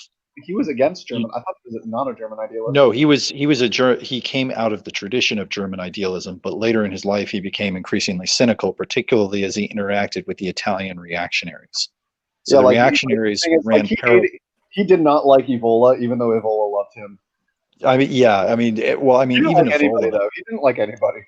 Yeah, but I mean that was just sort of like what Spangler's deal was he felt that he was in many ways, and I think he was correct. He was living in a civilization. I'm going to leave because this is not productive. This is not like doing me any favors, and I am like let Celestial talk for once. Actually, let's actually give him a chance to talk. However, I do want to go back to the topic because this is definitely also my fault, but we've gotten way off topic. We were talking about the riots specifically. I came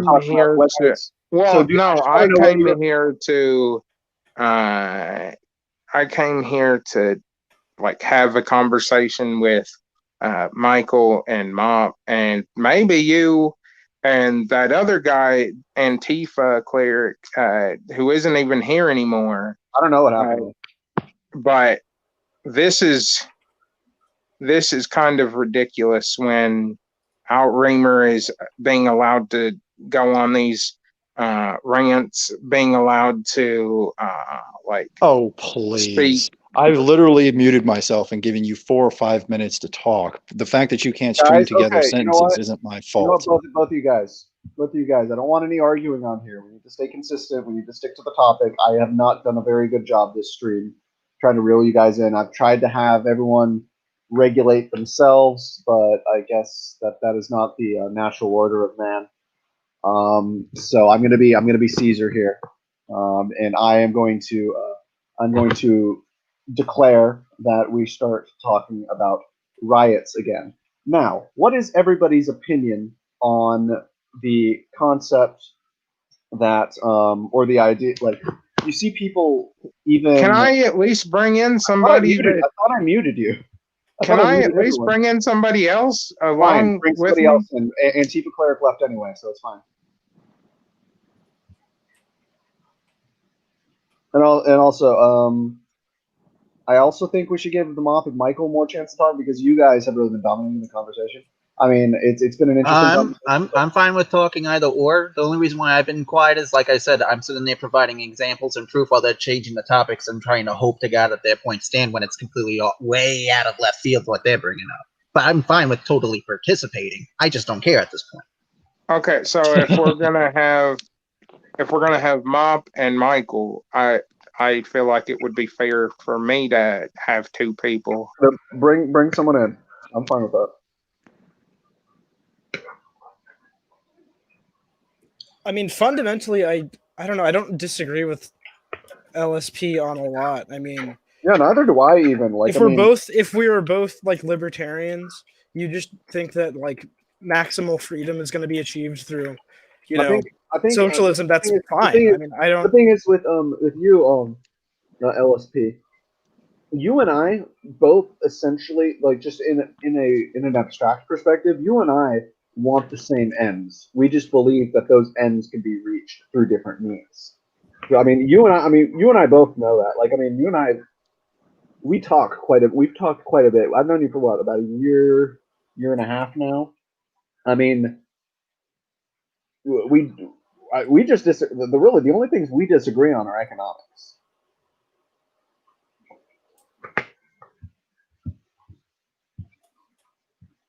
Oh, what happened? I'm trying to unmute you guys. I think he's getting people to back him up. I'm just been muting myself because of my cough. But, oh god. Okay. So if you think that Outremer, can I put a quick question? If you guys think Outremer is being crazy, because I see some people in the chat saying that, you should listen to Sarah Corda sometime, because I could get him in there. I would definitely like to have a discussion with Outremer after this. Like, I mean, I'd be interested. I can't see the chat or anything like that, so I don't know how many people everyone's arguing. I mean, it's a bunch of. Let's see who it is. I hear everybody's complaining about, the one guy who comes in here, but they were the ones who came in first. We have some people who are complaining about Celestial, and then we have some people calling you basically. They're not calling you a Nazi, but they're implying it. I'm kidding. Okay, yeah. I mean, I have no problem with any people. No, but I wonder what they'd say if Corda were in here. That would be interesting. What, Corda? I mean, Corda's pretty on the base, but I mean, he's just a he's just a traditionalist Catholic. I know. He's basically. I mean, he jokes about being an asshole, though. Yeah, but I mean, that's just a way to trigger the left. Yeah, I know. I mean, the third positionists absolutely hate us because we're the only ones that offer a coherent argument against their positions. No, wait, are you like an anti-secularist or something? No, you're Catholic, I thought. Yeah, of course I'm an anti-secularist. Oh, cool. That's something I could argue with you about, because I am pro-secular, I think. I don't know. I don't have a lot of strong my position is closer to the reactionary position. I don't think secularism is actually a thing. I think every state has a religion or a faith or a meta-narrative that guides it. The thing is also, I hear a lot of people say, like, religion. A lot of people say religion is irrational or unreasonable, but I mean, do you know what completely disproves that? The fact that every single culture, every single ethnic group, every single clan, family, race, nation, over the course of thousands and thousands and thousands and thousands and thousands of years, all of them have had religion.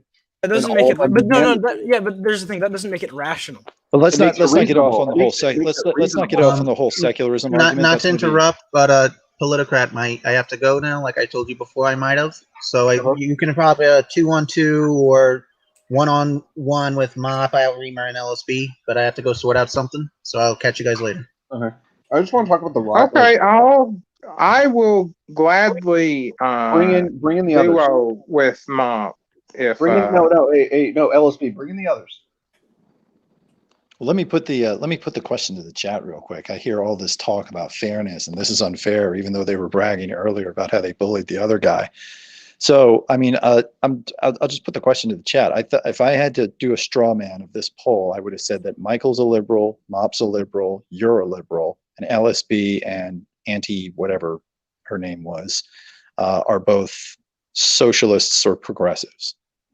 I am a liberal socialist. You're a social democrat. Liberal socialist is actually I'm a liberal socialist. No, I mean, all right. Yeah, so I'm the only one who's genuine. I'm the only one who's genuinely on the right wing. That's interesting. I mean, just making that point. I don't need anybody else in the debate. I'm just hearing the complaints about how unfair. I never describe myself as right wing. I would never personally describe myself. Yeah, I know. As right winger. I know. I'm trying to be fair to the liberals in the chat. You guys are not on our side. Economically, economically, Outremer, I'm to the right of you, but like on everything else, you're to the right of me. Yeah. I'm probably JR. I don't know about you. Because my politics are weird, and I don't hold any strong beliefs, per se. Radical centrist. No, not at all. I am not a centrist because I fundamentally believe that most governments have no legitimacy. I'm an alt centrist, guys. Wait, are you an anarchist? Kind of, I guess. I feel like he's an anarcho-centrist, basically. I haven't seen any convincing argument for the legitimacy of a state, but at the same time, I acknowledge the necessity. Well, I mean, okay, so it's not. I mean, that puts you on the left then. At least by our because I like free markets. No, essentially, the economics doesn't really matter. Outside of essentially, it's the social policy, the cultural policy, and the policies about how you essentially. Whether you're on the right or whether you're on the left can basically be determined by whether or not you believe in Salus Templice Prima Lex. Do you believe the health of the people should be the supreme law of the land? If you do, you're on the right. If you don't, then you're on the left. Health of the people? So you agree with socialized medicine, right? To a certain extent, you can make an argument to it for me. I mean, you and I would probably agree on a lot of the economic policy. I can guarantee you we're never going to agree on any of the social policy, which is why you and I would never be able to inhabit the same state for any lengthy period of time. That's the thing, is that it's fundamentally, it's how you believe the state has the right to mold the people within it, because the state is itself a collective of people. Once you acknowledge that the collective of people exists, once you acknowledge that government is not, as liberals define it, this incredibly tyrannical thing, that it's actually closer to it's a relationship, it's a social bond that exists between peoples who form complex societies. Then essentially the very next question you have to ask is, does that social bond have the right to invest in itself? Does that social bond have the right to essentially mold other people in order to make society more ordered, in order to make it more safe, in order to make it more prosperous? If you believe that, that's going to push you towards right-wing thought. If you don't, or if you believe that the state or the collective does not have the right. Mold how? Say what? Mold how? Because there's a lot of different ways that you can go about molding people. Also, why do you even need to mold people if you can convince people of the legitimacy of what you're doing? Why do you have to mold their thought? Because essentially that's what every state does. Every ethnic group, every religion, every social policy, that's not a good argument for it, because somebody. No, it's just the way humans work. Like you simply by that essentially. Is the way it is doesn't mean that is the way it should be. No, but that is the way that it is. Well, no, it's not. But that doesn't change the fact that something will be the way it is. Like the thing is, yeah, I mean, the fact that I don't if I jump off the top of a building, I do not sprout wings and instantly fly away into the sunset. That is not true. Analogous, because that is not analogous, because there is no law of nature that says this is the way we have to structure society. You're right. Different ways, different fallacious argument. No, I'm not. I'm defining a pattern. There is no single form by which to define a society. That's the problem. Usually when people are explaining things, just like observations and things that exist in life, like realities, a lot of times people hear it and they mistake it for that person saying that is what they believe in. That's one of the. It's just an observation. I accept the fact that power exists. First of all, I think I don't buy the left wing, right wing dichotomy. Neither do I, honestly. I think it's not in its current. It does exist, but not in the form that it's been defined. I think if you're like gonna like doesn't work plot outside of the shit, context if you're gonna of the try to French Revolution. spatially plot shit, you gotta use a cube. You gotta use a cube. I think you need to fundamentally separate authority, culture, and economics. I guess to an extent that the problem is that there is such a thing. Like if we go back through history, we can determine even by instinct who were the left wingers and who were the right wingers. I don't know about that. Okay, so if I go back and I tell you that the Apollonians are on one side of the Greek society and the Dionysians are on the other, do you not know who the right winger? Like the Apollonians are the sort of masculine, muscular military types, and the Dionysians are the hippies. Do we really not know who's going to be on the left and who's going to be on the right? I don't know. Like, I mean, broad generalization. Right and left in that sense doesn't make sense because there was no right or left back then. So you're using you're using a nominal definition. You're using the nominal definition of history. Yes, that's a correct definition. There was no left versus right. Left versus right as an explicit definitional category began in the French. I think in the French Republic. I don't think it works as a concept. I don't think it works. No, it does work as a concept, but you have to take. No, you have to use. You can identify it, but you have to take authoritarianism. Then sure. Maybe the big muscly men were more authoritarian, so they were more right wing. But then you're admitting that inherently right wing is authoritarian, which and left wing is that. Yeah, I don't think that everybody agrees with that. But also, even if everybody agreed with that. Is that a good thing? Is that what we want? Well, he's not viewing like. Also, you're no offense. This is the one point I really wanted to make. I think this was something you said earlier, Outremer. It's kind of a gross oversimplification of the left versus the right. I mean, look, I'll be honest. We have probably exact opposite beliefs. I am nearing anarcho-communist at this point in my life. No, don't tell me. I'm not there yet. I would call myself more a libertarian socialist, essentially. I don't want the government really to tell me what to do, but I also don't want fucking. Hey, Will, am I gonna have to? Remember Helen, right? She's in my pocket. I found her yesterday. You remember Helen, right? No. My pocket knife. Oh, wait, let me check. Hey, Will, do you have a Discord? I do. No, yeah. Will can't. Remember, we need to exchange Discord. Came on. Oh yeah, definitely. Then I wish you all good. I stream on Twitch, so I'm. Yeah, he's just a game. Will's not even very political. He just streams on Twitch. He just plays. Well, I wish Will a lifetime's worth of disappointment fulfilling the dream of anarcho-communism. No, believe me, I already know it's a goddamn lifetime of disappointment. But the thing is, and I think LSB said this earlier, which is something I wanted to point on, just because it's not the current reality doesn't mean it's not the way it should be, and doesn't mean we shouldn't try to make it that way. It's really amazing. I've heard that. See, I know that's Alinsky's line. That's Alinsky's line. He got it from. No. Let me make this one point. That line, just because reality isn't the way it is today, doesn't mean we can't make it that way tomorrow. That is a direct copy pasta from John Milton. Who said tomorrow? Damn, dude. John. That is okay. Man. Well, thank you for interrupting me. So that is a direct copy pasta line that Saul Alinsky got from John Milton's Satan. Okay. I know where that comes from. It comes from Rules for Radicals. I mean, honestly, Satan's pretty fucking rad. Well, there you go. Hail Satan, my dudes. All right, well, trad Catholic over here. Heretics. Death to the heretics. Just to let you know, if you want to get an idea, I don't know how familiar you are like these guys, like these 20th century socialist philosophers, but if you want to know basically where Will is basically George Sorel.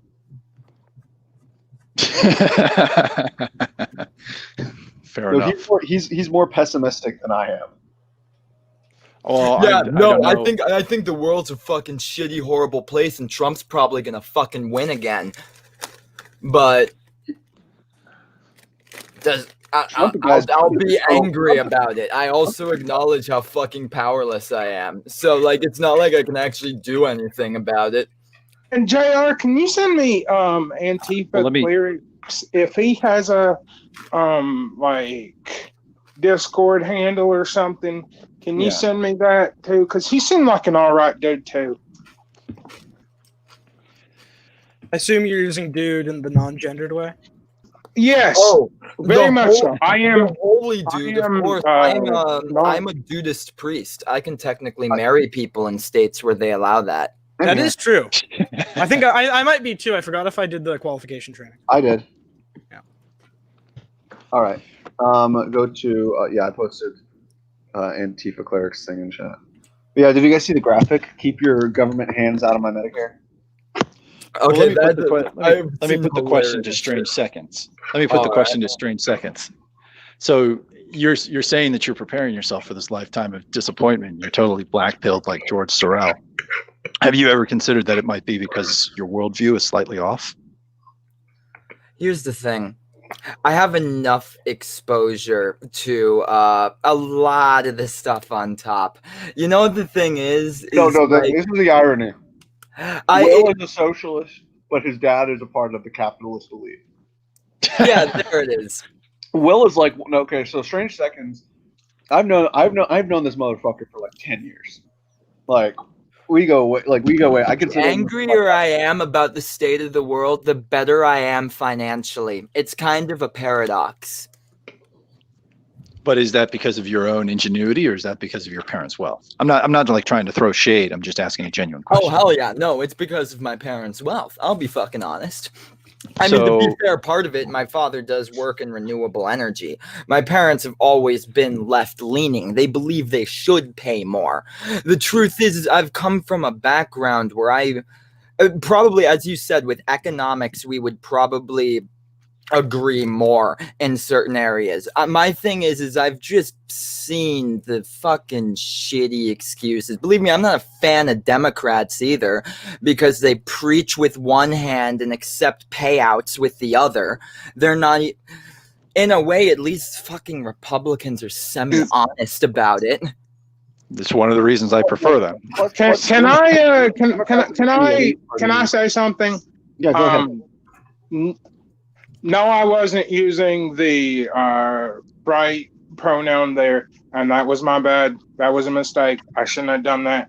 I will try to in the future remember that Antifa is like using she, her pronouns is a woman, and you know, I mean, like, you guys can say whatever the fuck you want on this cast. That's don't get out of hand. This is a free speech. No, because I genuinely fucking feel bad. No, Politicrat, you're missing the point. Look, you know what it is, and I'll tell you my view on it, because I come from a very similar social perspective you do. You get it wrong, that's not a problem. You don't need to overly apologize, you know. It doesn't really matter. Just, you know, abide by it next time. Because the thing is, it's a rude slip up, but it is a slip up. You clearly didn't do it intentionally. Well, also as a Californian, I think dude is a perfectly acceptable non-gendered pronoun. Yes, it is. Dude is fine. I was lectured on that. The thing is, man, the word man is actually. I use the word man gender neutrally. We've gotten off the discussion of the riots. Guys, I wanted to put this question. That's true. That's hilarious. I want to actually put this question to Strange Seconds, and then I'll shoot it back over to you, Politicrat. So you're saying that you feel disenfranchised because of the actions and the excuses that you see with the world. So let me ask you, you and I probably would agree on some economic proposals, but let me ask you a different question. Do you feel any kind of connection? Do you feel any kind of connection to the communities around you that you, I don't want to describe you necessarily as a noble or an aristocrat, but as a member of the upper class who's going to be inheriting a great degree of wealth and probably a degree of power if you get the job that you want? Let me ask you a question. Do you feel any kind of connection to the people below you? In a way, yeah, I'd say so. I make connections on a far more personal basis. The thing is that you just, from what I've seen, oftentimes the people who are chill are people who don't make money a part of their existence. My truth is, I think in an ideal world, which I'm not sure if it'll actually ever happen, but in an ideal world, we could live in a place where these things could exist and we're kind of just chill about it. We don't really give a shit. There's not people yelling at each other about it. Truth is, though, we don't, because people won't make the changes that are required to make in order for that to take place. Well, I think that they can make those changes, but it requires a different kind of worldview. But that's beside the point. The larger question I wanted to ask you is not do you feel a connection to them, but more specifically, do you feel loyalty to the people? I don't want to say that you would necessarily be ruling over, but the people that you would have power over. Do you feel any kind of loyalty to those people? Okay. Maybe this is just something else, because honestly, here's the thing.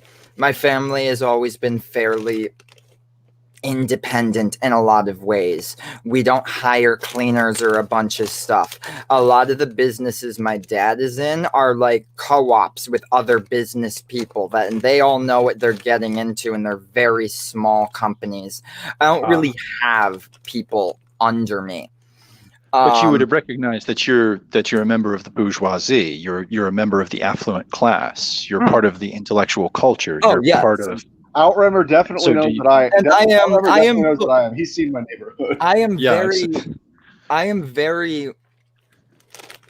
very privileged, and I know that, and I am grateful for that much. I will say one thing though, is that, and this is the thing I know for a fact, and this is why I can't get over. Just because you get to where, just because you're something, just because, for instance, in this case, just because you're wealthy does not mean you are better or superior in any way. People think it does, but the thing is that I've seen a lot of these wealthy people, and those who didn't inherit it got it from equally dirty means. You can make money so fucking easily. Let me if you're willing to sell your soul. Dave Rubin. Now you're talking about like people like Dave Rubin.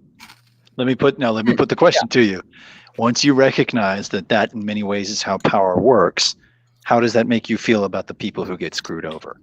The people the honest Joes, the people at the bottom. And this is also a question to LSB. Do you feel a loyalty to those classes of people? Do you feel a loyalty to the lumpen proletariat, even though, as pretty far leftists, they're gonna fight against you? Do you still feel a sense of loyalty to them? I feel a sense of responsibility to try to help as many people as possible to not be shitty people, and if that means that like people are gonna fight me over that or whatever, I still think that they are people too, and they deserve to be fucking, like, they deserve the chance to be good people. Well, there we go. We agree at last.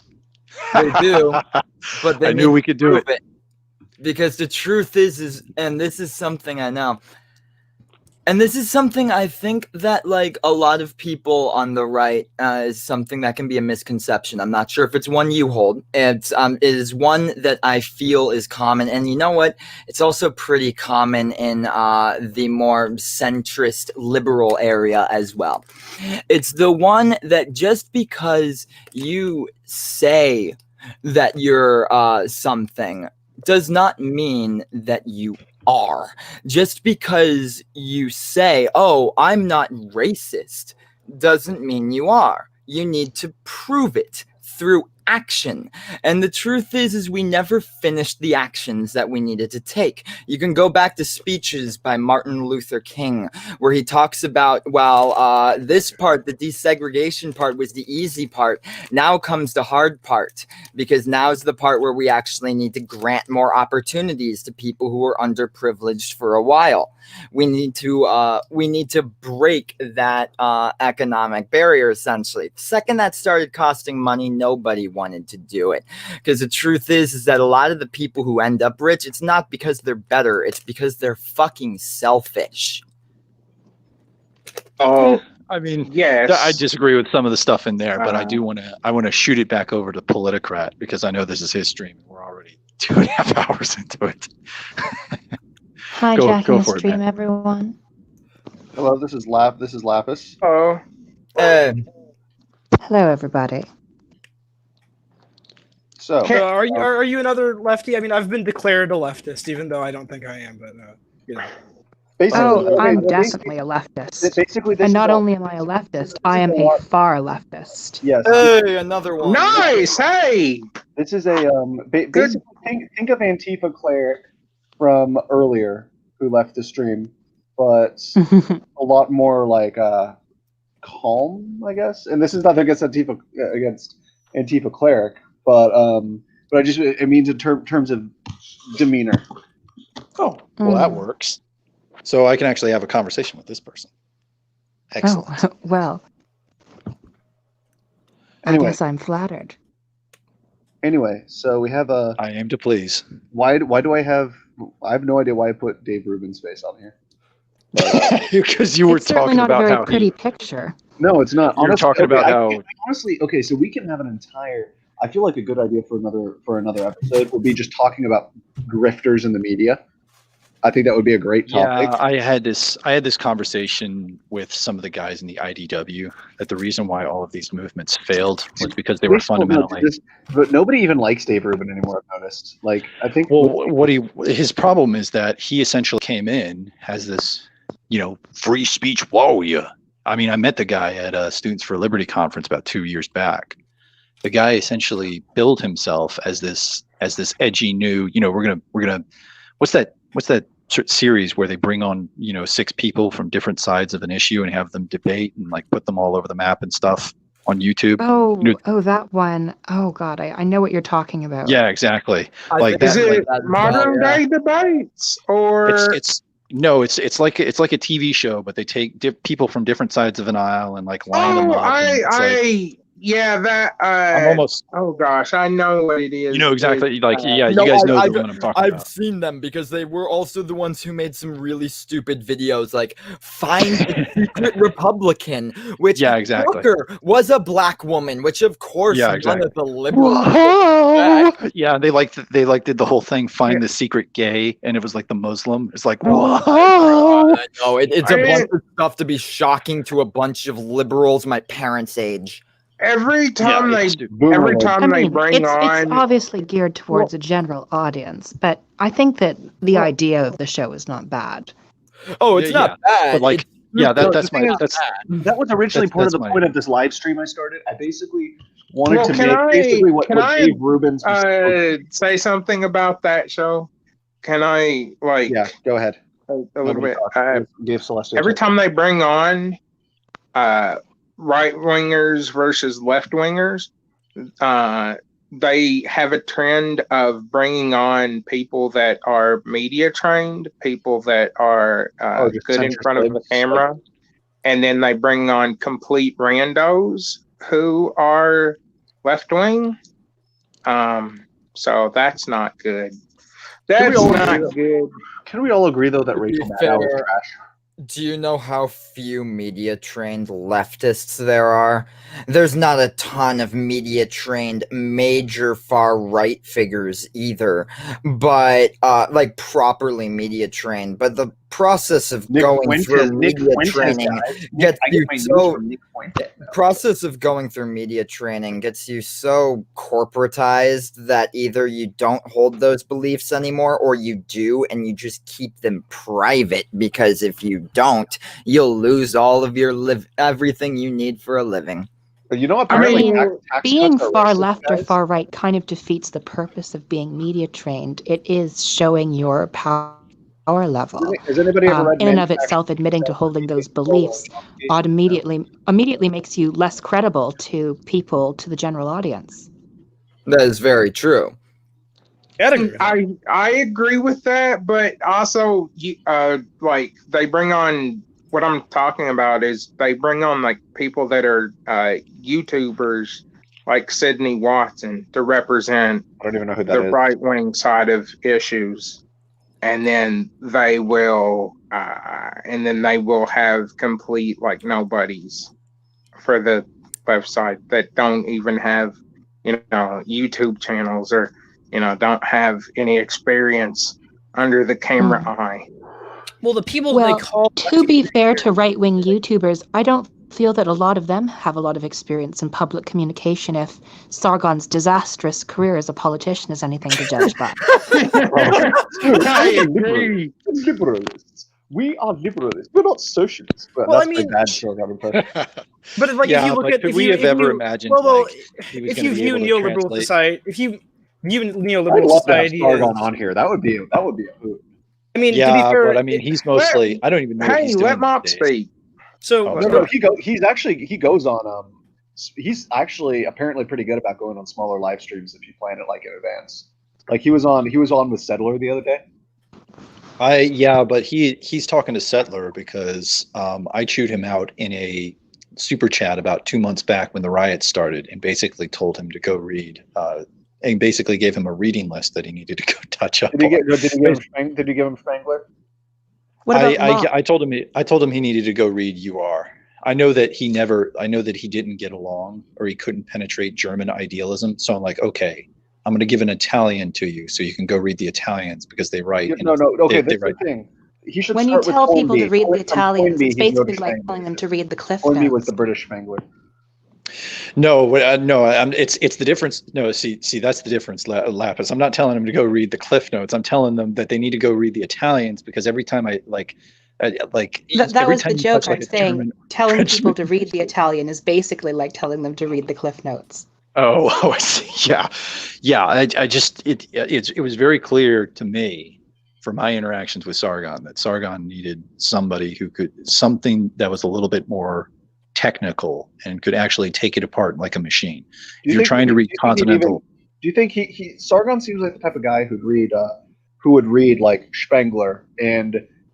Well, I mean, he read Mein Kampf and think he's a fascist. Confuse Spengler with a fascist. It has nothing to do with Sargon. No, he would think Spengler's a fascist because Spengler was a part of the German idealist movement. Spengler was part of the movement, the Enlightenment period that rejected a lot of the Enlightenment thought.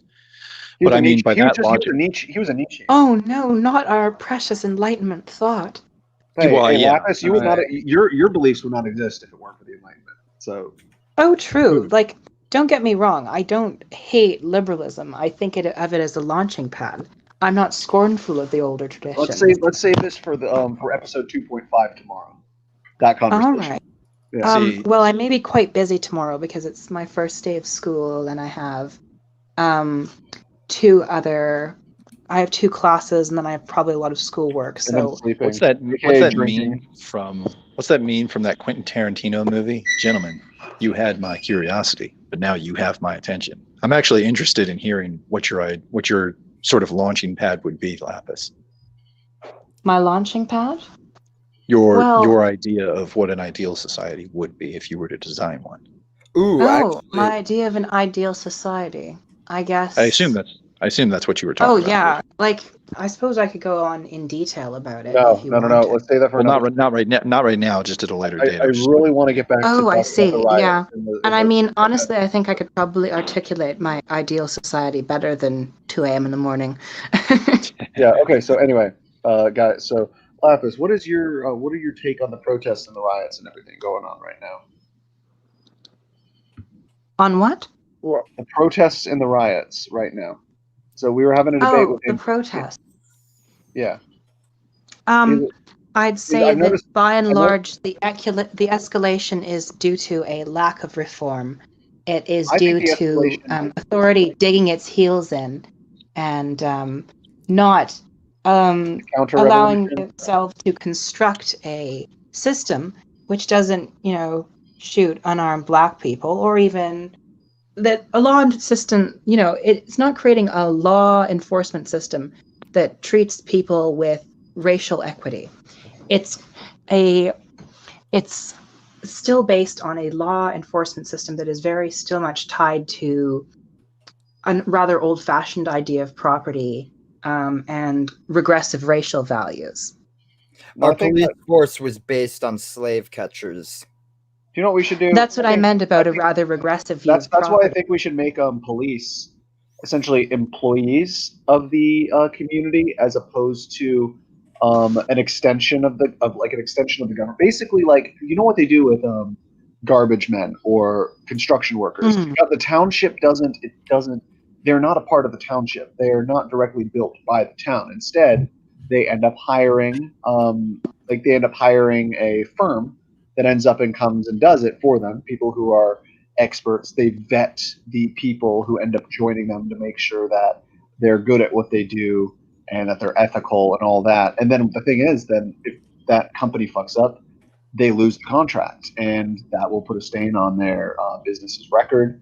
And ultimately, they're stimulated to ultimately do a good job and provide the large quality. But the thing is, so if we do that with policemen, if we denationalize the police, I think that ultimately, like, you could have a vote every time there's an election, like every 4 years or something.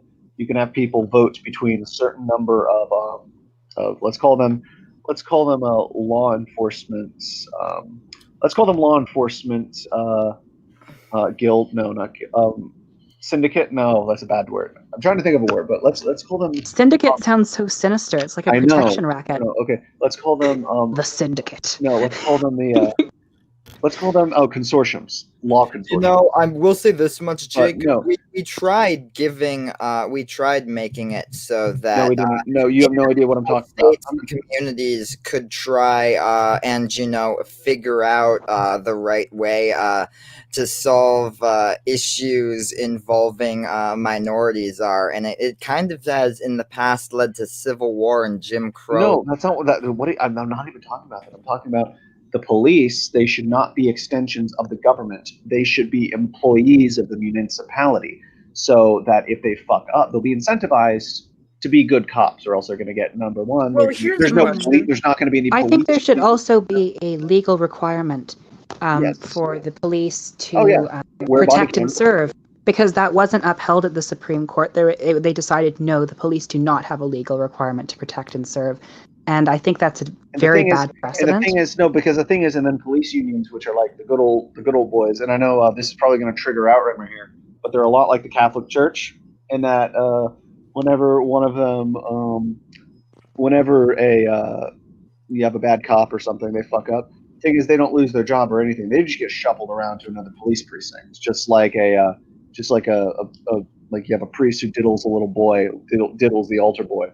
He'll end up just getting moved quietly to a different parish. I know I'm being a little reductionist and generalistic here, but if you think about it, it really works in the same way. And it's the police unions. One of the biggest problems are the fucking police unions. Oh, we agree on that. Yeah, I agree as well. We need to crush the police union. Here's a problem I have. This could just be a naive libertarian take, but I feel a lot of these problems would be solved if minorities in inner cities just had more guns. Yeah, I agree. That is a very libertarian take. No. So I disagree with two of the things that have been said here. What Mom just said, I don't agree with that, because the case for gun control is dead at this point. The case for gun control, hang on. So the reason that I don't agree with that is because, okay, when you have minorities with guns and then the police shoot them, what do people jump to? Oh, well, he had a gun, right?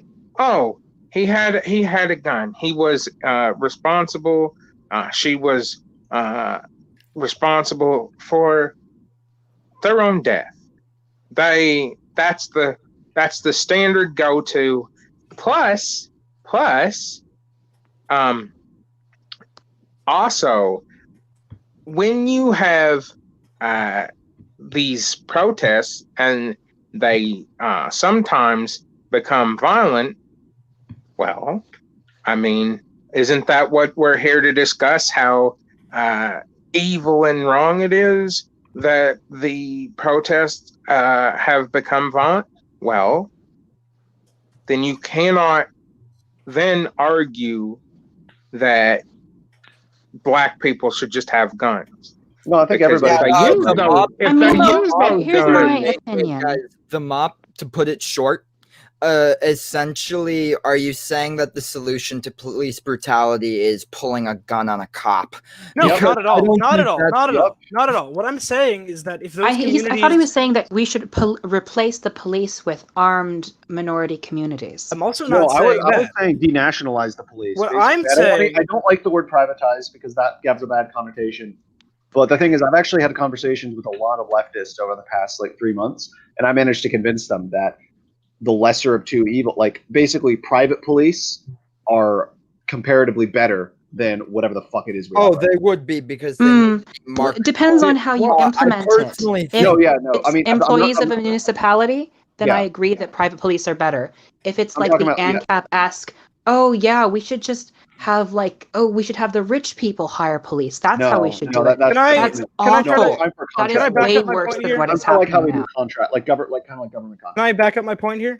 Yeah, go ahead. Of course. So when you look at because poor communities have more crime problems in general, but if you look at the Midwest, poor communities that have a bit of crime, because I think crime creates crime. I mean, it's kind of a cycle. Right, there's the cycle to crime, but communities. You should read Thomas Sowell's Discrimination and Disparities. He talks a lot about that. Communities that are able to defend themselves from crime will have less violent crime in the long run. You see this with Ohio and shit, or heavily armed states in the Midwest that are also very poor, but also have fairly low violent crime because people in the community know that if they act up, their neighbor is probably going to shoot them, and that's not a long-term solution for police brutality or systemic racism. But it would definitely be a deterrent for crime in those areas and a step in the right direction. Look, I can see that, and I've talked with many people who share similar beliefs. I'm not going to go too in-depth with gun control because my problem is I'm not even fully certain on my own views on gun control. I kind of, whenever I tend to start talking about it, talk myself in circles and never end up making a solid statement. The thing with George Floyd, and the thing with just police, I think any skepticism I had against gun control, is gone. Any support I may have once had for gun control, 100% gone now. Look, there is the thing where I think the problem is if you want to try and just fix the police, you do need gun control, and that's the reason why I'm not just for fixing the police, because the problem is the current way the police operates, they need to be able to respond to a heavily armed person because you're allowed to own an assault weapon, and so they need something that could counter an assault weapon. Most people aren't allowed to own an assault weapon. It leads to an arms race from the police against the citizenry. And I think that's a very counterproductive thing. What I personally think is we need to break the police up. We already kind of have a police unit meant for dealing with highly violent crime. They're called SWAT. What if we do that? Yeah, what if we do that? Their own thing. Make it so that there is a mental health care recovery services, because majority of 911 calls are mental distress calls, and the best way to deal with those isn't by sending a cop with a fucking gun who isn't fucking trained to deal with it. I think the honest way, what we need to do, we need to break the police apart into multiple smaller branches. Yes. Similar to how this is where I was going. No, and then you can have different. The police don't come to your house if your house is burning down, or if your fucking throat was slit and you're bleeding out of your jugular. You don't send a cop who's not a trained surgeon or not trained with a fire hose to do that shit. No, this is exactly what I was saying. It's a bit ridiculous to have one force to deal with all of the problems that are associated with crime. This is actually where I was going with the thing about the my idea for the quote unquote private police. The employees of the municipality. You'll have one firm which is hired for instance, to handle like SWAT shit. One team hired to be like the fucking super troopers. Another team that's hired for like narcotics, and you have different firms that compete, and they're specialized in these particular areas. They bid for contracts. Here's the thing: I don't think you need a narcotics team. Just legalize. I'm just using that as an example. I was just trying to think of it. Yeah, I'm with you there. I agree. Legalize all drugs. My main problem with this is you would then end up having communities with smaller resource pools in terms of capital. I thought you loved tax. Being able to afford less of these services, and ultimately, the rich would be served far better by this. No. You didn't listen. You did not listen to what I was saying. I'm not supporting the ANCAP view. I'm suggesting a different form of private policing. Did you listen to me when I talked about how I viewed my model? You said municipalities, right? So yeah, like, it's more like they are contractors. Like, they are not private. Not just one rich person or a few rich people. Exactly, precisely. But in an entire community. I think there would also need to be a federal program to help out poorer municipalities to hire proper services. Otherwise, you're going to see a vast disparity in That's fair. They get like a subsidy or something. Yeah, that's what I was saying. You know what the thing is? When it comes to affordability, that's when I always kind of scoff. People are always like, how can we afford to do a lot of these things? The government is already proved right now that the only way for our economy to actually tank is when the people who are in charge of it just fuck up. Well, no. Okay. Our economic policy is what do you think was more devastating, technically on a financial level on an individual per person, 2008 or the coronavirus? Which one lasted? On which one did the stock market crash for the longest?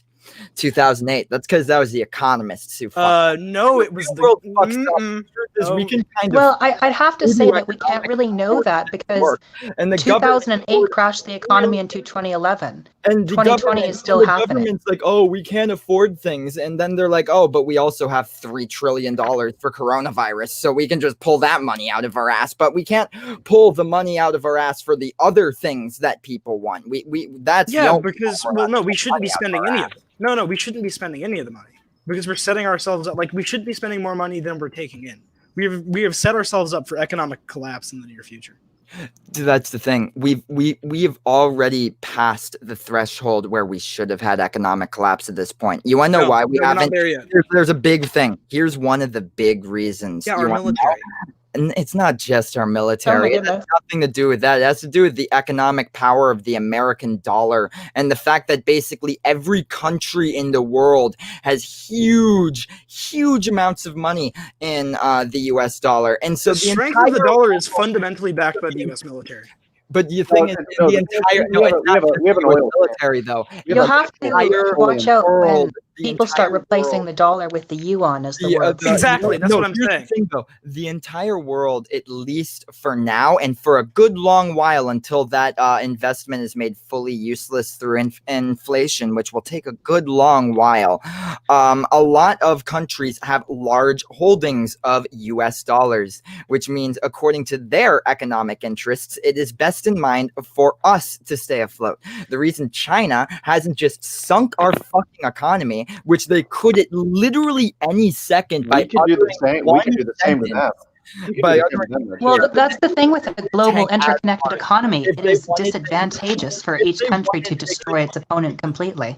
But then the thing is, when one of them is destroyed by a freak accident, the entire system comes down falls down like dominoes. Like House of Cards, yeah. It's called that. That's what's called a systems collapse. That's what happened during the late Bronze Age in the 12th century BC.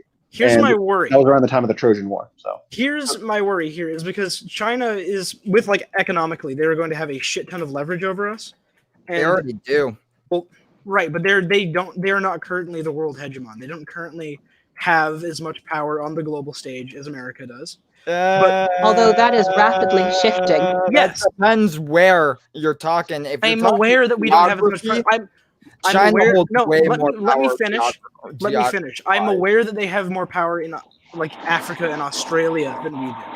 But when they are clearly dominant on a political and economic level, that's when the leverage they have against us is going to be put to use. Here's the thing. China won't do that. And here's the thing. I have a little bit of I don't know what you would call it, knowledge on this matter. One of my good friends who I made at college, his name is Daniel Go. His dad has the monopoly on blood pressure medication. Okay, should I keep this picture up? Should I get rid of this? His dad was essentially granted the state-sponsored monopoly for it. So he holds quite a bit of power, and he's the son of a billionaire. Here's a few of the things he told me. Well, China's building 24 aircraft carriers. They're going to have more than us by the end of the 2040s.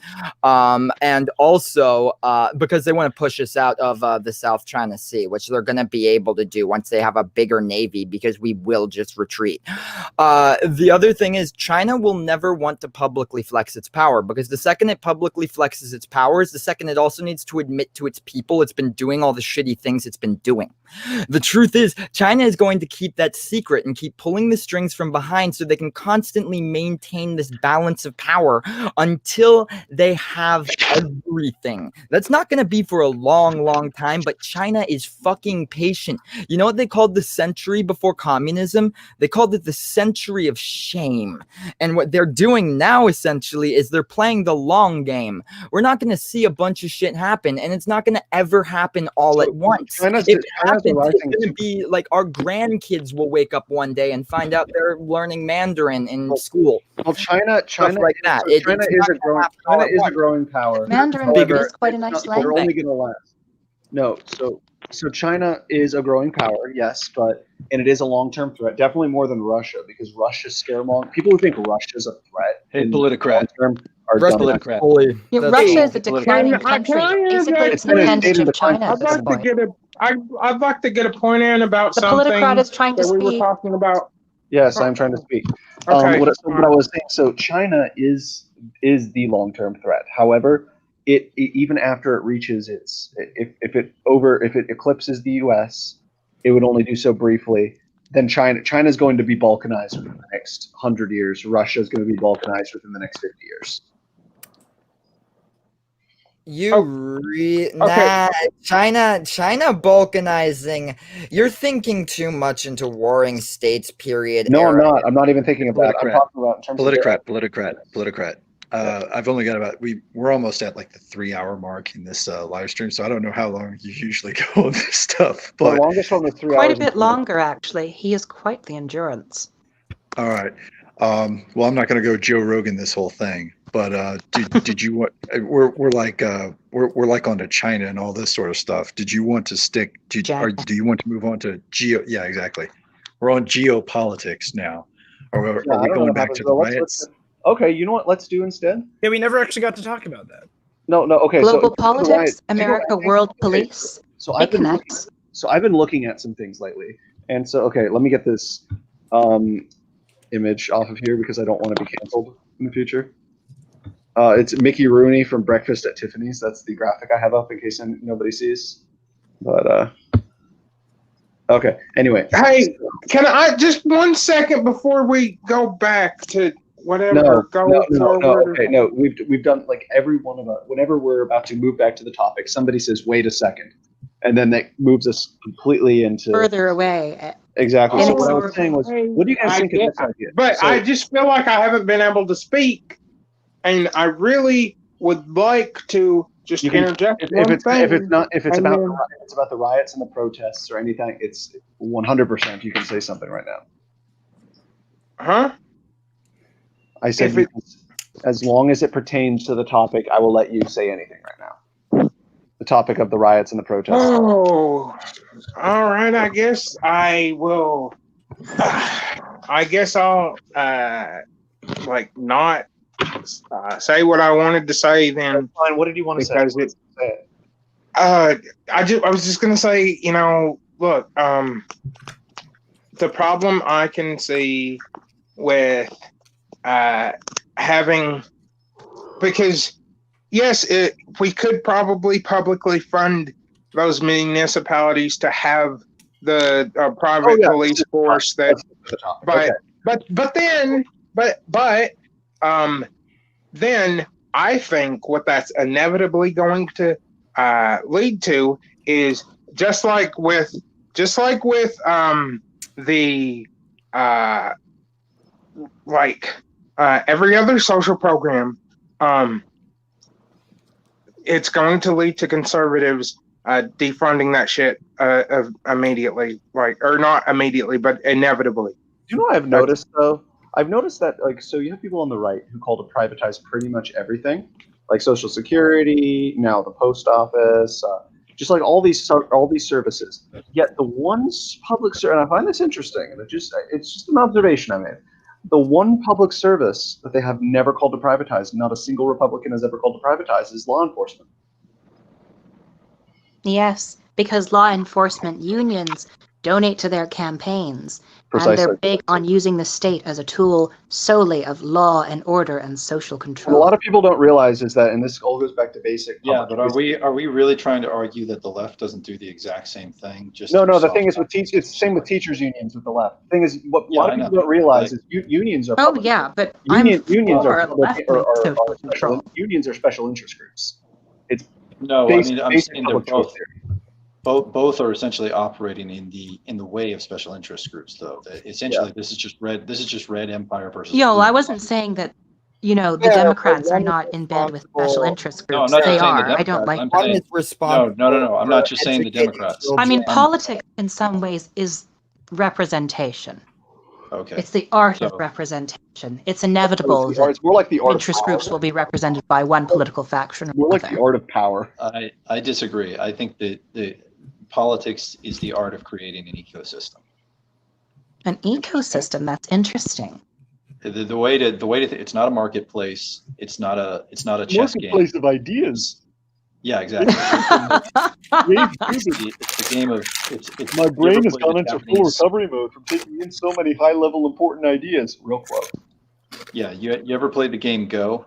It's the Japanese game where essentially it's about capturing territory. Politics is the art of capturing territory, destroying your enemies. So risk. It's risk. Doesn't sound like an ecosystem. Ecosystems generally tend the creation, at least a bit symbiotic. By capturing the territory, I'm guessing by capturing territory, what you do is is the ecosystem builds up. You capture territory by building up your own ecosystem. I don't know. Sounds like a 4X strategy game. Well, I mean, there is strategy involved in it, but the ecosystems that are stronger will dominate over ecosystems. Yeah, no, that's politics is just marketing at this point. Everything's anarchic in the end. Like, especially the international. There's no such thing as the international community. Like, neither is there such thing as international law. There's no such thing as universal values. Universal values are basically just a rebranded way of saying Western values, and it's imposed upon the rest of the world. Yeah. I agree, Politicrat, but what would you describe essentially different nations, different civilizations competing against one another, except as ecosystems competing? No, exactly. It's like life is a struggle between man, plant, and beast, and then in the end, I'm not a social Darwinist ideologically, but I do realize that is a reality when there is. Well, it's a way of conceptualizing. It's a way of conceptualizing. To me, I think that there's so many symbiotic relationships in nature. That is true. Reducing it down to struggle is so so 19th century. I agree. Really, 19th century, they were optimistic as hell in the 19th century. No, I meant 19th century as in 19th century social Darwinist, not like the general tune of 19th century thought. Okay, no. The thing is, the Malthusians. No, Malthusians were for social engineering, weren't they? Yeah, they were. The social engineering of, don't give food to the poor. They will waste it and have more poor. And the thing is, Darwinism was always stupid. Yeah, I'm not rich people never get rich alone. I'm not a social Darwinist. However, if you don't have things in place, but networking is a skill. If you don't have things in help again. If you don't have programs in place to help people, you risk going back to the natural order, which is quote unquote social Darwinism. However, I do not want it to be like that. However, without certain things in place, that is how it is like. That's what it's like. That's all I'm saying. I'm not a social darwinist. Okay, well that's a much better point.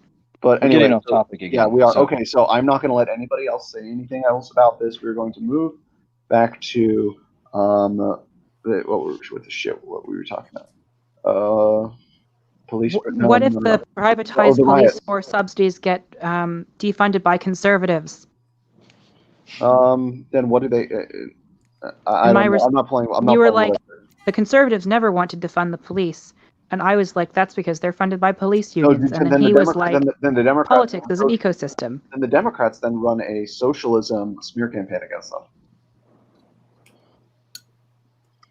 There we go. Again, as I literally said, politics is literally just marketing.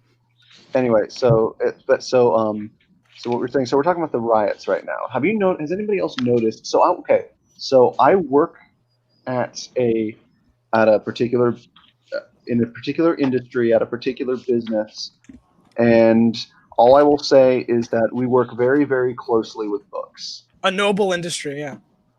Shut the hell up. Yeah, but it is a very noble industry. It's a very noble industry.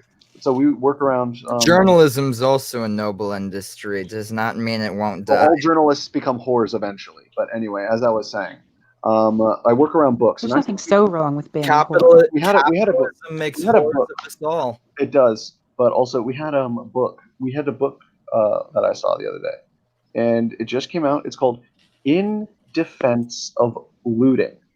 It's like, have we really come to that at this point? Have we really come to the point where people are? It seems like we're incrementally moving in a certain direction, and gradually, like what is not supposed to be normalized is now becoming normalized. And I've looked at that just now. You know what I've discovered, Jacob, is a lot of people have those feelings. People had those feelings when desegregation started happening. This is something different. This is looting. This is stealing. This is stealing from people. This is stealing people's shit, things that rightfully belong to.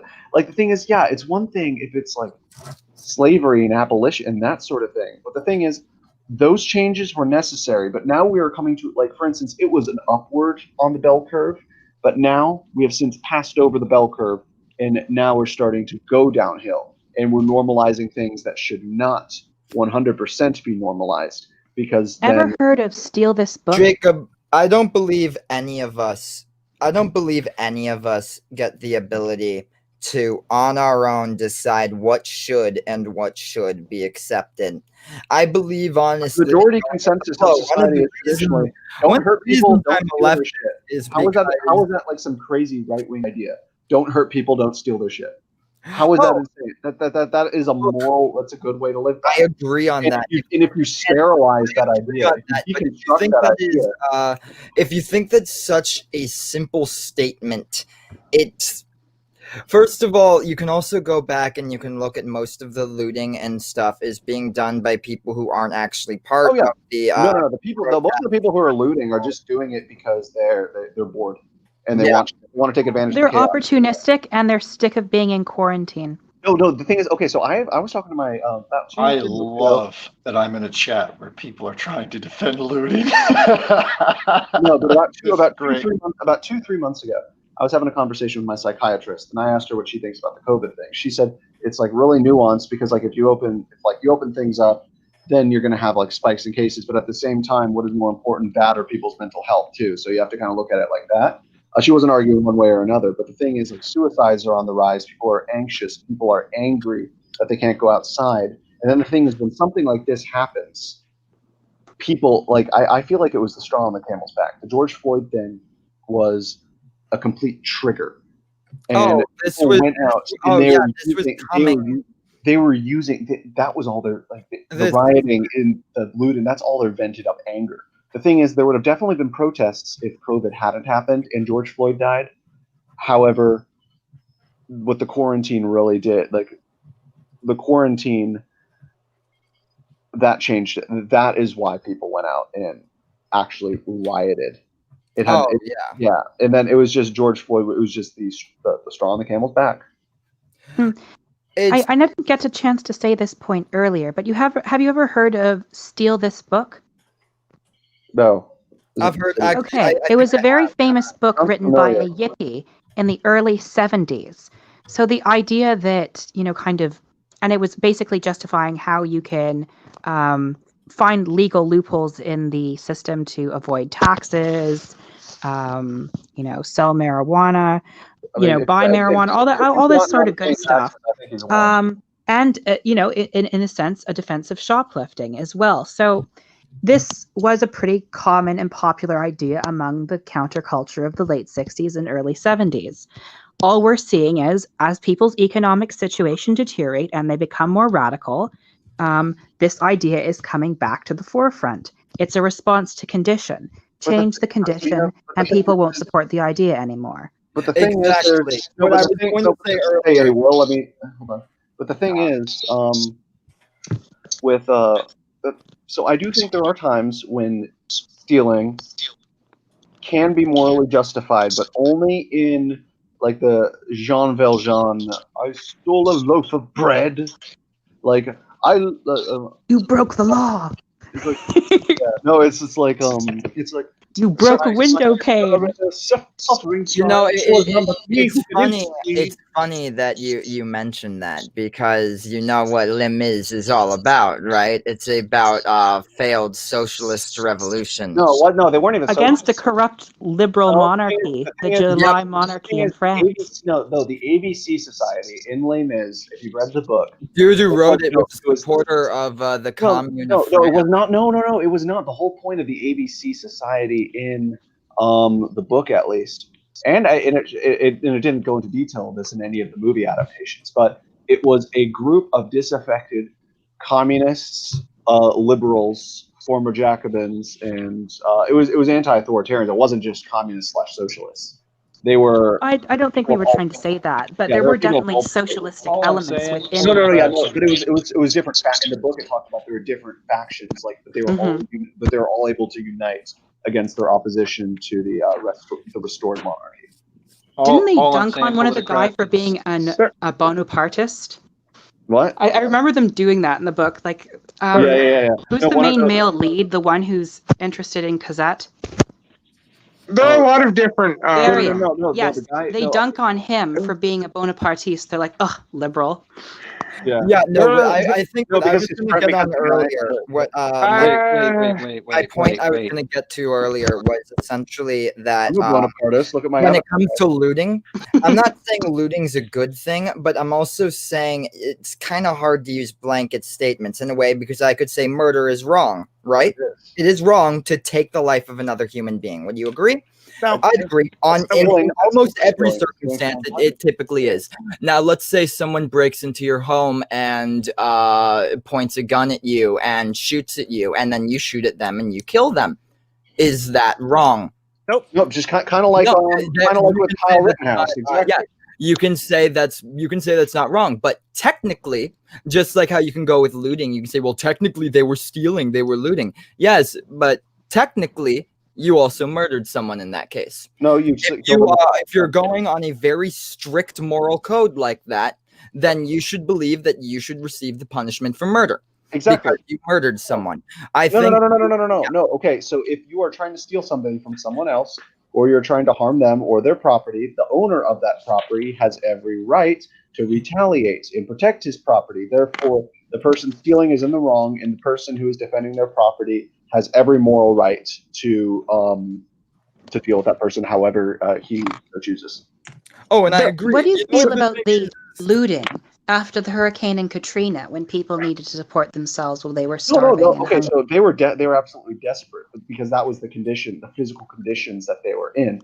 They had no other choice. But the thing is, if there's a guy in one state, like if there's a guy in Minnesota who is killed by cops, there's no. But then people in Portland start stealing flat screen TVs. That's not the same thing as what was going on in Katrina.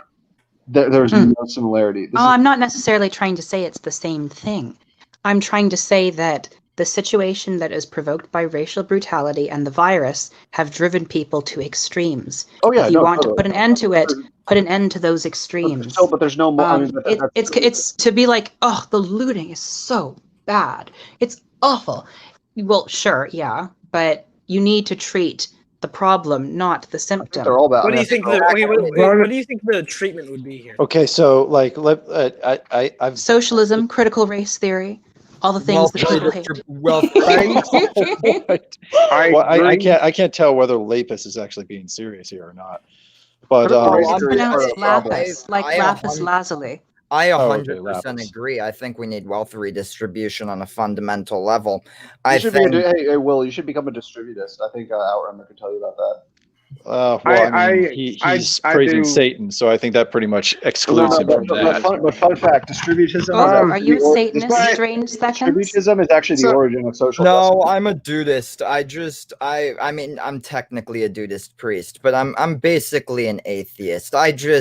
You change your label all the time, Will. Come on. Amazing. You were an agnostic. Yeah, I mean, but before that, you were like you said you were spiritual. Look, my whole thing is my whole thing, you want to know, I don't really believe in a God. I think belief in God can do good things for certain people, and that's great, but I never grew up in it.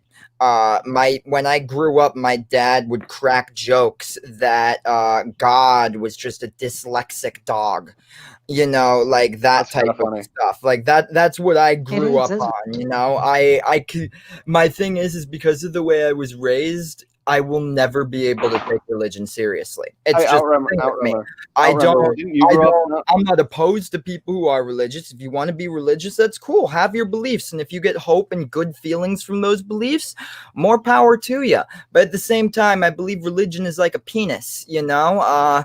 It's something that you can take pride in. It's something that, you know, if someone else wants to experience it, you can let them experience it, you know? But at the same time, don't whip it out in public. This is simultaneously the most degenerate and the most brilliant thing, like analogy. Yeah, don't push it on people who don't want it, and don't whip it out in front of. I think Sargon used this line at one point.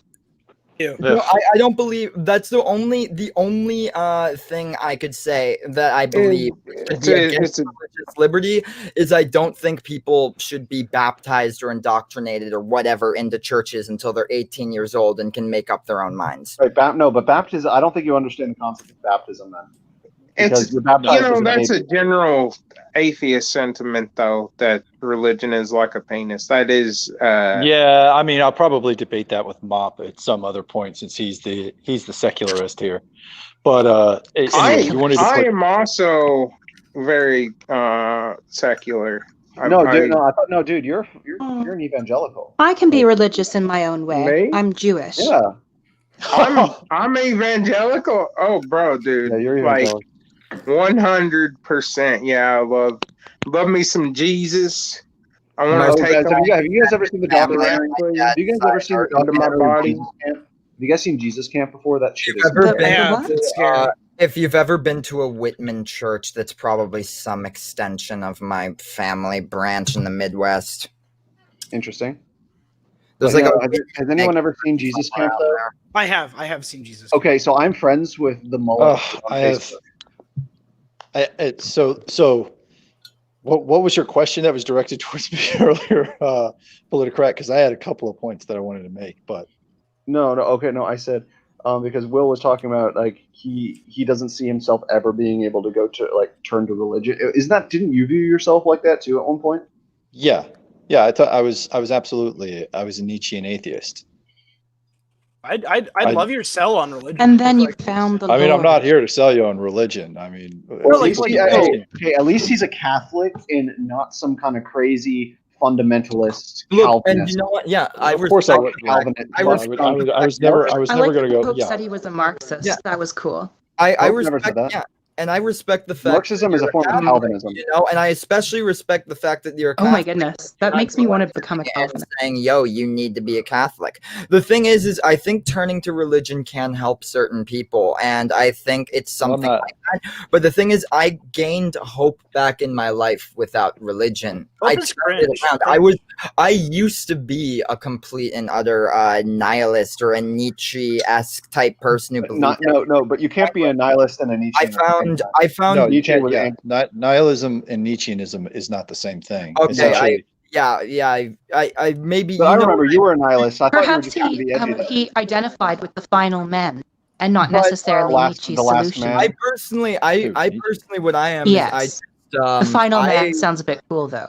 I'm just, at this point, I'm just an absurdist. I think the other term I've used, which is technically not correct for using it, but I've heard it commonly, is optimistic nihilism, but it's basically absurdism. Guys, we should save this conversation for the other live stream series. Yeah, we're getting off topic again. I think that we really deserve some sort of gold medal. I'm starting a philosophy/history live stream called the Homo honestly, sapien. You need to like be taking. I call it the Homo sapien. You should like be taking notes down with all this stuff. Yeah, I should. But no, but I'm starting one. I think I'm going to start it next week. It's called the Homo sapien Agenda, and we're going to be talking about like philosophy and history and that sort of thing. Because so far just in this live stream, I'm supposed to go. I got to debate secularism. We got to debate religion. We got to debate. Okay. This is the last we're going through. We're going through a lot. You want to debate my future? No, I'm taking us back to looting and stuff.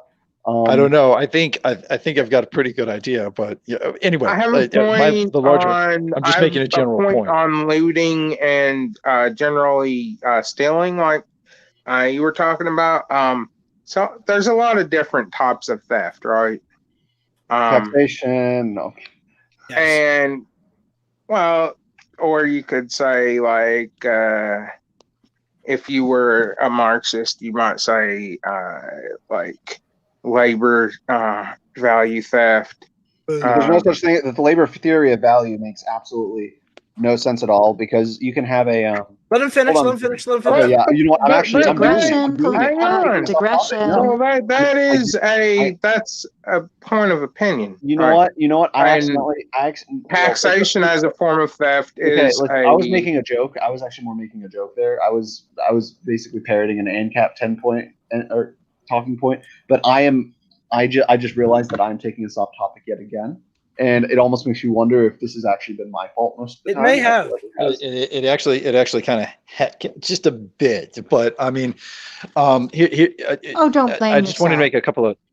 I wanted to make a couple of points real quick. The entire now maybe it's just because I'm no. Celestial didn't get to finish his point. No. So there's a bunch of different types of. So okay, no, I am going to say that was my fault. We are going to go back on topic right now. He's on topic. Celestial is on topic. He's talking about he's talking about the riots, so he can go for it. That's the topic. I'm sorry. Yeah. Okay, I'm sorry. I thought you were still talking about the property part. No. Yeah, no, absolutely. I'm on the riot topic. I'm on the theft. I'm sorry. Because there are a lot of different types of theft, right? Well, at least in people's opinions of what theft is, what constitutes theft. And that means that what people think is wrong when they think of theft is going to change varying based on the person, right? Like I bet, and I don't know this for sure, but Politicrat, you wouldn't say that like theft of labor value was wrong because you don't believe in that. No, I never said theft of labor value was wrong. I said the labor theory of value is not. Yeah, like the labor theory of like you don't believe in the labor theory of value. No, right? So it's not. Well, yes, I do not believe in the labor theory of value. Number one, and number two, I also recognize that the labor theory of value is objectively untrue. Well, I got a general question just to put a little bit off topic here, but I think he was asking more of a moral question, the Politicrat. Oh, is that the actual morally speaking, I agree. No, morally speaking, I agree. However, that's just not how things are. Again, is that the actual? Okay. Because the thing is, hold on. Let me pull up a. Hold on a second. Bear with me. Don't change topics. So everyone else, hold on. how's Okay. your day been? So okay, lit. so listen to this. So Okay. so of course the Marxian definition of Thank you value for is asking. ridiculous. All the work one cares to add will not turn a mud pie into an apple tart. It remains a mud pie, value 0. By Why are we corollary, talking about labor theory of value? well, I'm just. Let me just. By corollary, unskillful work can easily subtract value, and an untalented cook can turn wholesome dough and fresh green apples, valuable already, into an inedible mess, value 0. Conversely, a great chef can fashion of those same materials a confection of greater value than a commonplace apple tart, with no more effort than an ordinary cook uses to prepare an ordinary sweet. Lapis, I know. Remember. I bet you probably know what I'm quoting. Okay, so my name is pronounced Lapis. Lapis. Why did I call you Lapis? I meant to say Lapis. Yeah. No, but but I'm quoting the same exact book I quoted last time. Remember? Starship Troopers. Yes. Yeah. So, well, I quoted it last time. My point to you seem quite enamored with that book. I suppose I could provide, a response to it, but it's after all, philosophical. It is 2:45 in the morning. And this is off topic. God damn it! This is all my fault, guys. I just realized this is all my fault. Okay, now police brutality only. I blame you. I was on topic and I was trying to finish my point. They interrupted me. Yes, I think LSB has been doing very well staying on topic. He has actually. I just realized that I'm actually the problem. Let me. Here, I'll mute myself this time. I'll use my.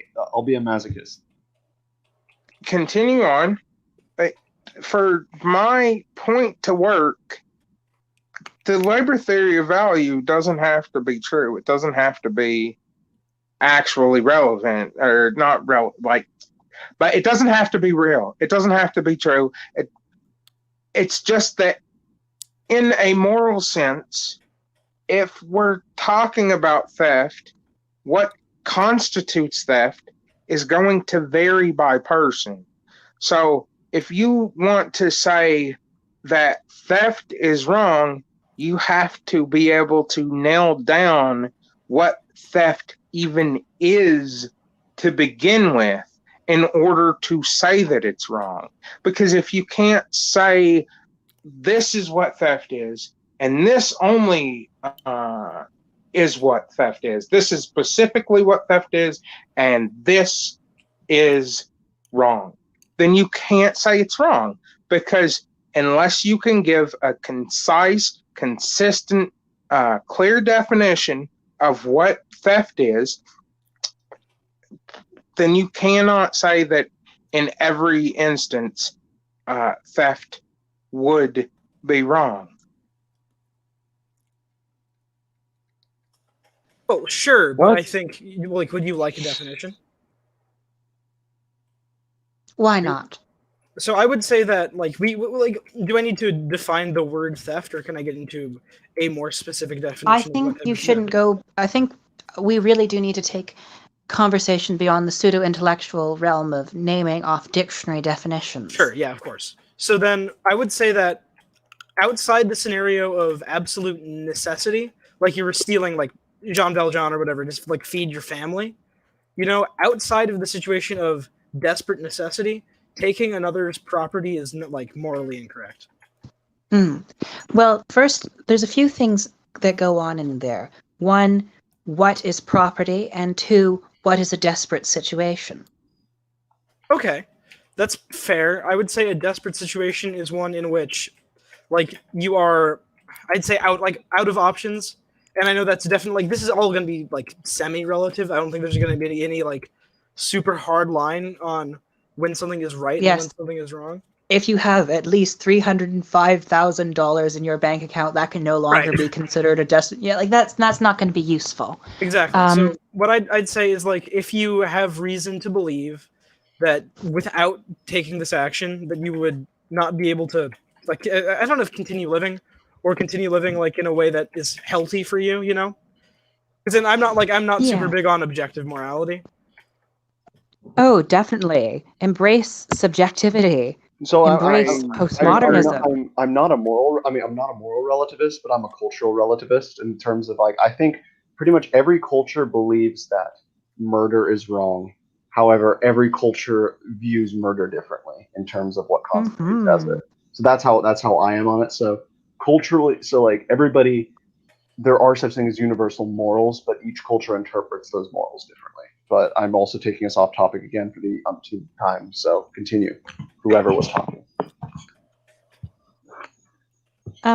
Well, I'd say that plenty of people in the pandemic are now in what constitutes a desperate situation. Many of these people are not the looters. Stealing flat screen TV. No, the looters though. You interrupted me before I could finish my point. Before I said many of these people are not the looters. Many of the looters are not in what could be constituted a desperate situation. Oh yeah, totally. To be fair, you could probably pawn a flat screen TV to provide money that you might need. But I think many people are just taking things that they want. They're exploiting chaos to their own advantage, as human beings and indeed all animals are wont to do if chaos emerges. I got to drop out for a few minutes. I'll be back though. Okay.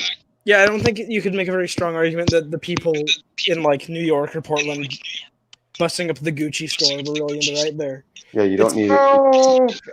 Hold on. So I saw this. So there's some echo. I don't know where it's coming from, but I saw earlier this thing. I think it was a study where in every state there are vastly more people who want jobs as opposed to jobs for those people. So if that's true, then doesn't it stand to reckon that those people might be in a desperate situation? Wait, are you saying that they're like? I'm not like. Where's the echo coming from? This is really annoying. I can hear the echo too. It's getting on me, but I think it's coming from Lapis. Can you? Yeah. Okay, cool. So. Or Lapis. Wait, Celestial, are you saying there's like states with sub 51%? Like, I'm not like, this isn't like a gotcha or anything. Like, are there states with sub 51% employment rates? Is that what this is saying? I think, let me go and. Because if that's true, then yeah, society is collapsing and you need to do what you need to do to survive.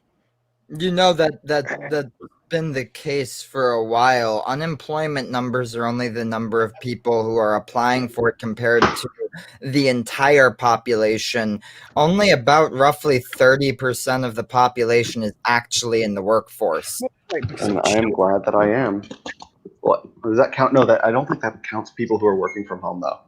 That excludes. No, that counts people who are working from home as well. That counts anyone. 70% of people are not unemployed. That is not true. That counts everyone who officially makes money. And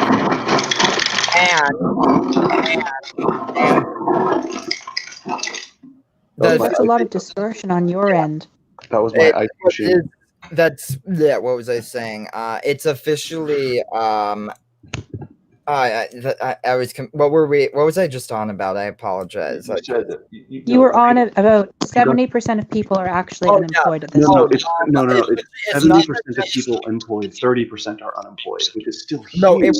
What it is it's not necessarily 70% of people are unemployed. It is 70% of people. It's only 30% of people are actually employed, and 70% of people are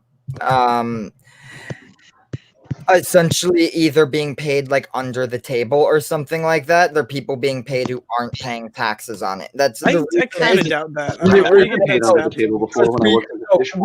We get those numbers, however, and this is why it might not be entirely accurate.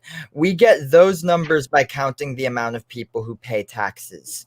That's the sad truth, is only 30% of the population actually pays taxes. You know what? Doubt that. I feel like if you dodge taxes, if you found a way to dodge paying taxes, I think you've won. That's like my outlook on it. If you found a way to successfully avoid paying taxes, you have won, and therefore I guess that's Donald Trump's idea. He's like, that makes me smart. When people are like, "Oh yeah, Donald Trump, you've been avoiding taxes," he's like, "That makes me smart. I guess you found something. You found common ground with the orange. Yeah, I don't. That's one of the only things I have in common with him. Plus, I can be a narcissist sometimes. So I'd say this much though. Oh, really? You're not saying, having a Napoleon Bonaparte profile picture. You could never be a narcissist. To be fair, though, you're saying that means, oh, if you find a way to not pay taxes, that means you've won. If you found a way to rape people and get away with it, does that also mean you've won because you get laid a lot? False equivalency in rape is they're both crimes. Oh yeah, we should definitely determine our morality based on what is illegal and what is not. We should do that for the first episode of the Homo sapien agenda. I think that's how laws should be. That's not how they are, though. You think morality should be determined by law? No, I think laws should be determined by morality, however. Oh, okay. Yeah. Well, I mean, you were moral. I thought you were subjective. Morality was subjective, though. That makes no sense. I do. Yeah, that's why I think laws should always be changing. I don't believe in something like a constitution or one solid thing that says these are the laws we are going to follow forever.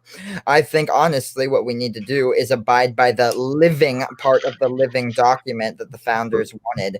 They did not intend for it to be. Yeah, that's what I was going to point out is that it was only supposed to last for about 10 years. When did they say that? Let me look it up, but I believe I've seen that before. That Constitution was supposed to last 10 years before being updated. It wasn't supposed to. No, that's so.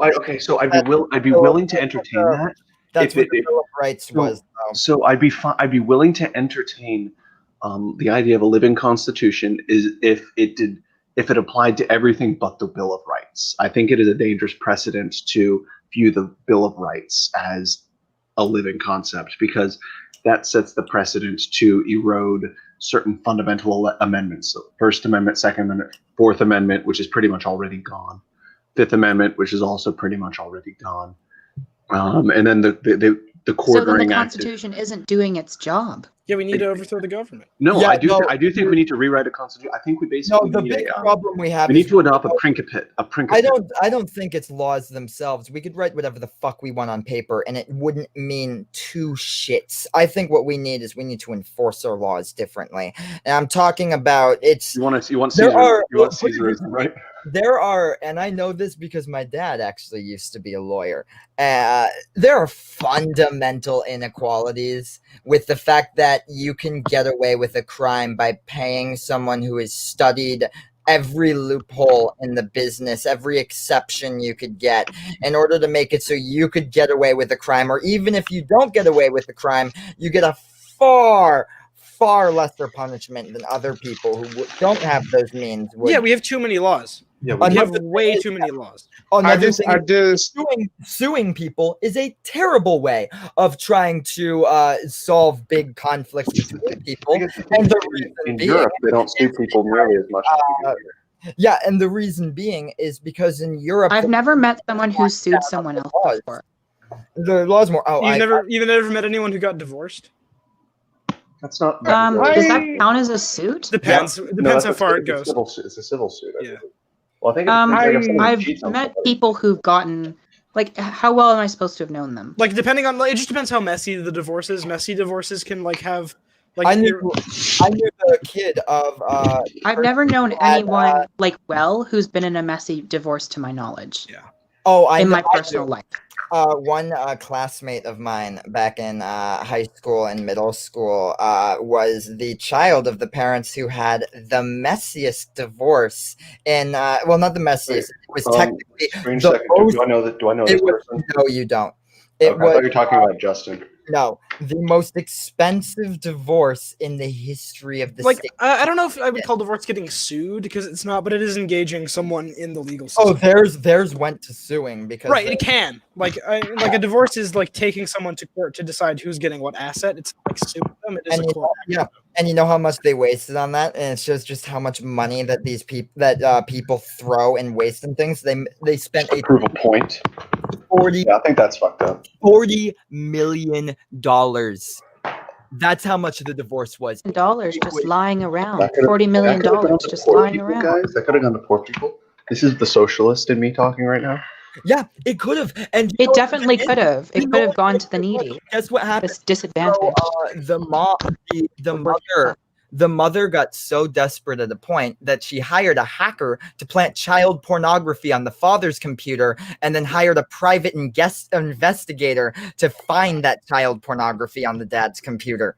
Only one of them fucked up somewhere along the lines, and the court found out.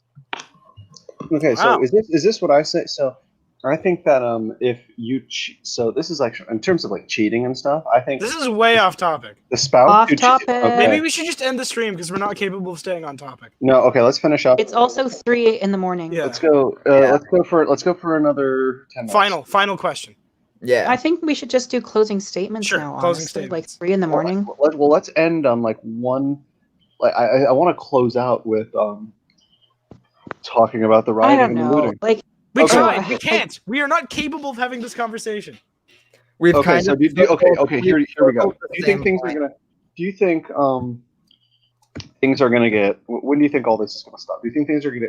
Oh, I actually have a great question. Yes, things will get worse. Things are gonna escalate. Things are gonna get worse. Here's one thing. So if you were George, so if you saw a cop beating up or even killing like an unarmed black person for no reason, or even if there was I don't know, whatever, and you got it on camera, and here's a bit of a moral dilemma. This is kind of like one of those the trolley, I guess. That's probably the closest thing I can think of.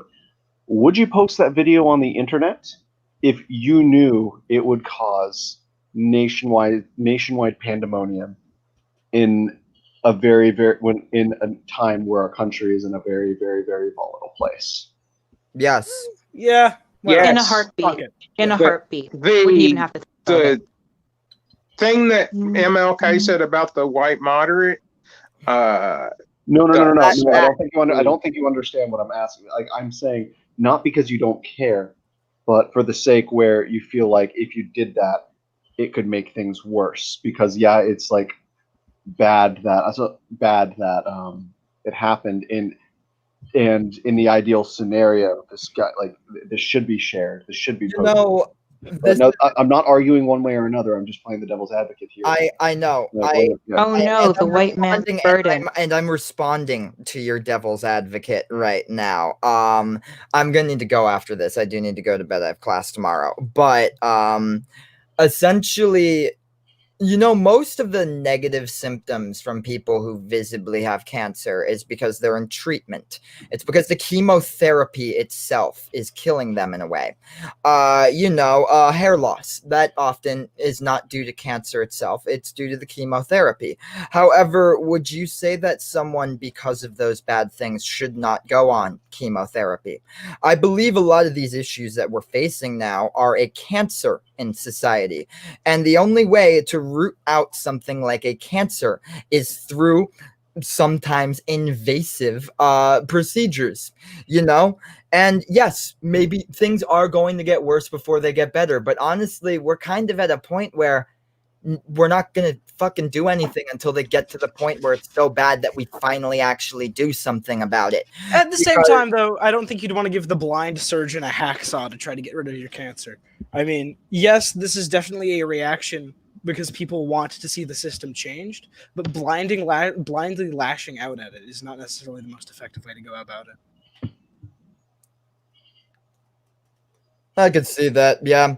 I mean, I'm kind of at a point of political cynicism where I'm not really sure that our I think democracy is gone. I don't think it's ever going to. Actually will do it. I kind of honestly, I'm getting semi-revolutionary with my style of beliefs, where I'm not someone who's actually saying yes, let's have a revolution, but where I'm someone where it's gonna fail. The only practical way I think that my beliefs could actually be given fruition is top-down revolution. Infiltrate the elite.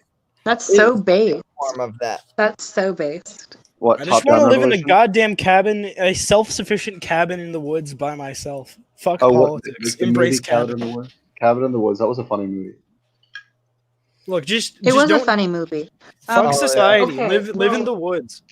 Okay. I feel like I have like the exact opposite thing, where I want like more society, but we live. less We live. individual We me. already. Hey, hate to break it to you, but we live in a society already. No. Listen, I don't live in a society. I live in my house, buddy. Okay. Well, it's part of a society. Societies are organisms. Societies aren't systems. Bruh, fuck it. Let's just ecosystems, if you will.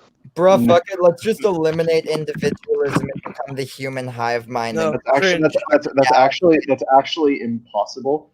I mean, for like Western countries to do, because that is so like embedded into sort of like just, and I don't mean this like in a racial. I think it's probably impossible for any country to do to become a human. I'd argue so. I mean, the thing is, that's one of the big differences. And like, for instance, I had friends in high school who were foreign exchange students from China.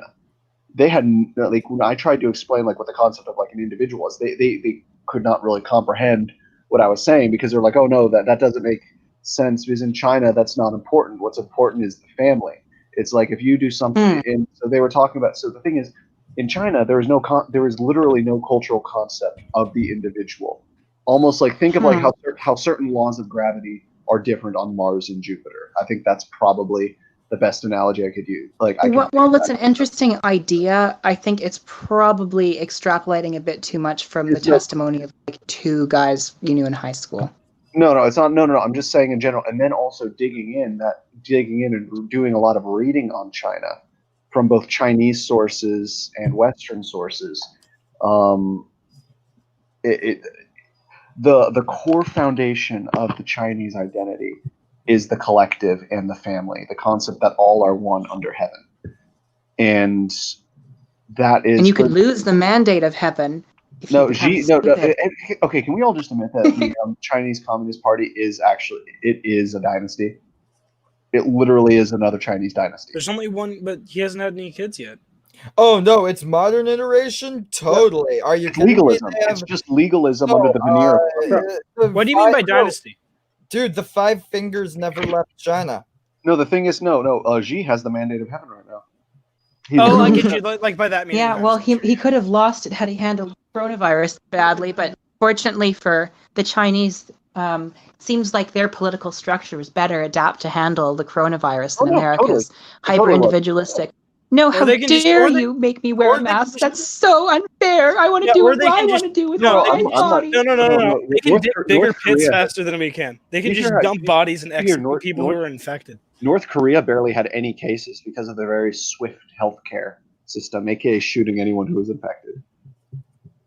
Yeah, I mean, like, unironically though, we could have saved a lot of lives had we just done the death camp thing and got rid of totally. All the infected people. No, I'm talking about but China. For instance, I mean, from a purely.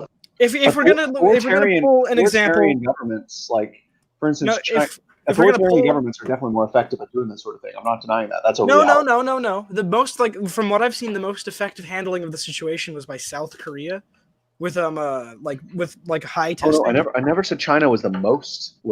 South Korea never went into full lockdown because they had portions of their population. And the best thing about South Korea, they even had this cult intentionally trying to get people infected, and they still somehow managed to do better. Right, because they didn't fully lock down their economy. They had testing available everywhere that it was needed, and the only people that had to stay inside were the ones that were at high risk. Yeah. One of the big problems that we have is it became a political issue right off the bat here because and B, the federal government didn't want to test because that looks bad and it's an election year. The more people are infected, that means that's bad. More infected people equals bad, but less testing equals less confirmed cases equals less infected people equals good. Yeah, I definitely agree that the politicization affected it, but also I think we're getting far off topic from our closing statements and the end of this. Now I'm going to say, okay, so what do you see happening between now and Christmas? I'm going to go one by one. I'm going to start with True Mob, just in terms of specifically pertaining to this, meaning riots, looting, if Trump doing his insurrection act, I don't know, police, how they're going to be reformed, just anything. How many more do you think we're going to see? A lot more racially motivated shooting. Well, technically, we don't. I know we don't know if the George Floyd shooting. I know we do not know. Concise. Keep if it was. I know we don't know that the George Floyd shooting was inherently racially motivated, but a black guy was still shot by a cop, so I don't think it really matters. But either way, do you think we're going to just all these considerations in general? What do you see happening? I see one of two things happening. I see if Biden wins, a right-wing counter protest movement really taking off, kind of like how the Tea Party took off in 2008. And if Trump wins, these riots are going to continue and they're going to escalate with a smaller right-wing counter protest movement. That's how okay. What's your LSA, Celestial, or LSB? What I say is if Trump wins, I think we're going to descend further into a fascist state. I think no, it's not fascism, it's Caesarism. Don't interrupt the guests. I'm sorry. This is a tangent. Celestial, don't engage with the tangent, please. So I think that Trump is a Caesarist. If Biden wins, we probably will still see the same level of protests, but it probably dies down a little bit. But there'll still be the protests. I just think Biden actually he's not gonna do everything that the left wants, but he'll do more of what the left wants. And I think that's gonna fundamentally change how things look in terms of people's willingness to engage in protests and especially engage in riots. But now, whoops! My cam's on. I do, however, Dude, I do, however, pipe. I do, however, want to say,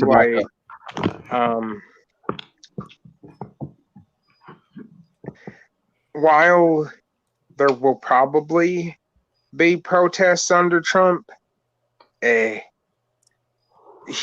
is going to brutally crack down on them, especially hard if he wins. Okay. But that's it. And hey, guys, people in here, if you wanna send me your Discord handles,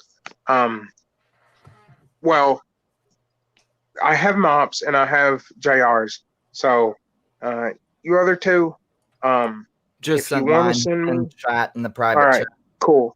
Thank you. And yeah, that's all. All right. And Strange Seconds. Any closing remarks? I think honestly, I can agree. If Trump gets elected, the protests will escalate unless really horribly violently crack down on, and that violent crackdown works. But I also don't think they will maybe temporarily get slightly better when Biden gets in, but unless Biden does everything that he actually needs to do to fix the issue, which he won't, because he's a centrist Democrat who probably cares too much about what every single concerned moderate who doesn't want anything to change will think. He will probably half-ass the response to that, and then another shooting will occur, and the protests will just happen again. It's going to be a cycle until the issue's actually fixed. Okay, Mr. Fourth Turning. Let's move on. Glad that you were able to come for these last few minutes or last hour or so. But and then same with Yes, same so with am I was I. about to say same with I did Lapis. believe in fulfilling my Same with promises. Lapis, thank you. And we are still doing the we're gonna finish the liberalism one of these days. Episode 2.5. We're on episode 4 We now. need to get a mirror. Yeah. Anyway, so Lapis, what are your closing remarks? I think no matter whether Trump or Biden will win, the protests will not slow down because Biden is a very tough on crime sort of individual. You know, he doesn't want to even legalize marijuana. He's very right wing when it comes to that sort of issue. He wants to like increase the funding for the police and the military. So, unfortunately, yes. Yeah, military. So, he wants to militarize the place. Yeah. So Trump or a Biden victory will not in any way stem the protests. The only thing that will stem the protests is fundamental police reform. If a right-wing militia movement gets involved, I could see a resurgence of the Black Panthers and perhaps some sort of like urban guerrilla movement resisting. Tim Pool is right, guys. No, not necessarily civil war, because this happened in the 70s and arguably the late 80s and early 90s as well, and the Rodney King riots. Kind of low-scale unrest, general unrest in America's largest cities, and an increasingly polarization between the political parties and a increase in the divides between suburbia and the countryside and the urban communities that deserve so much more than they're getting under the current system. Yeah, that was the prediction in, I don't know if any of you guys read J.D. Vance's book, Hillbilly Elegy, but he discussed that. He discussed this sort of thing in that book, which it's a book on Appalachia and just the conditions. But anyway, so yeah, again, Lapis, it was great to have you on here again, and I definitely hope to have you on, like, again, you're probably one of the most intuitive guests I've had so far as the past 2 episodes that you've been on showed. Thank you. Yeah, no problem. Yeah, you're welcome. But last but not least, we have Outremer, who's returned for the closing. What are your what do you see happening between now and Christmas in terms of all these things? Well, I hear COVID's still going on, and apparently there's an election. That's about it. Yeah, I mean, I totally disagree with just about everything that's been said in this conversation. I mean, I'm coming at this from a genuinely right-wing perspective, so I don't agree fundamentally with any of the presuppositions about why the riots are happening. I don't agree with the reason. Do you think it was people? I think you may have missed this part when we were talking about this. You were gone, but I was talking about how just people are really mad and angry, both at society first. Yeah, for the reasons. And so I think I'm not taking out their nihilistic rage. I'm not. Oh, hold on. You want to wrap this thing up, so I'm trying to put a pin in this stuff. So I'm not disagreeing that people are angry. I'm disagreeing for the reasons why they're angry. I'm not denying that COVID has an issue with it, but I don't agree with any of the solutions that have been put forward here. I'm trying to think if I put forward. I mean, I'm not saying. I mean, there were ideas about privatizing the police and all. Yeah. My role. Yeah, it's fundamentally there's I don't even see what any of the point is for me to even debate these points, just because it would be another 5-hour conversation just trying to unravel what the actual then just make your own points instead of being like, I disagree with everything. Yeah, hold on right there, Lapis, because I've been quiet for about 30 minutes and listening to all of this. So fundamentally, what's going to happen between here and the election is the election's going to happen. The riots are going to continue no matter who wins. It's just the state that we live in right now. There is no solution. None of your solutions are going to work because it's 2 countries now. I don't have the same, that's the issue. The fundamental issue is not police executing black people. The fundamental issue is that we have 2 different worldviews. We live in 2 different countries and we're both battling over the same state. That's the issue. So no matter who wins the election, it's going to continue. If Biden gets in, I'm guessing he's probably going to, I don't know if he'll retire, but it's very clear. I've met Kamala Harris. She's evil, I think. I don't think she's evil. I just think she's a bureaucrat. I mean, she's I can arguably agree with that. I think she's a bureaucrat who sold her soul to the system to succeed, and people are kind of peddling her as someone as way more idealistic because of what she is. I mean, she's basically going to be Obama's third and fourth term. Because Obama convinced. I did not hate Obama. I'm just going to say that outright. But the Iran deal was actually. I didn't hate him while he was in office. I hate him now, discovering what his background was. But yeah, I think more or less that's what she's going to represent. She's going to represent the same interests that Barack Obama represented. Do I think she's going to win? Because it's basically her presidency. Yeah. No. I think it's going to be a landslide victory for Trump. If I had to put money on it, it's in the air for me right now. Like I suspect the reason why this is occurring is because Biden didn't condemn. Yeah. No, I think the ethnic vote within the political left is defecting, and I think they have internal polls that say that. That's the reason they're trying to ramp this stuff up about racism, because they know that if elements of the Black and Latino vote defect to Trump, then they're basically screwed. They're back to the same situation they had in the 60s. I think that's the real calculus. But again, we don't know. I can't trust the betting agencies because they were wrong in 2016. Okay, so thank you. But either way, it's going to be either way. The riots will continue. Either way, the violence will continue. Either way, there is no political solution right now from either side of the political aisle that will bring any of this to an end. That's the cynical take, because there is no political solution that bridges the divide between myself and some of the other people that have come into this chat tonight. Okay. So that's a fair enough take. Yeah. Thank you for giving your input. I think everybody to that last bit, everybody had very different take on what is going to happen and how they view this, and I think that's great. That's what we like to see on the Political Pigpen. But yeah. Anyway, so I'm gonna sort of wrap things up for me. I think that on this show, on this channel in general, we like to talk a lot about historical cycles and the patterns of time and history. And so I recall in that little 3-minute video with those neat little graphics we saw about probably like 10 hours ago at this point, it said one of the first lines was, and I think this is where it's accurate, we're currently somewhere in our society's cycle, somewhere between Cannae and Actium. I think, historically speaking, there are analogous events that happen in the turnings of each civilization. I mean, not the same, not like they don't mirror each other exactly, but they all fulfill similar roles. I think that we are currently witnessing the third servile war.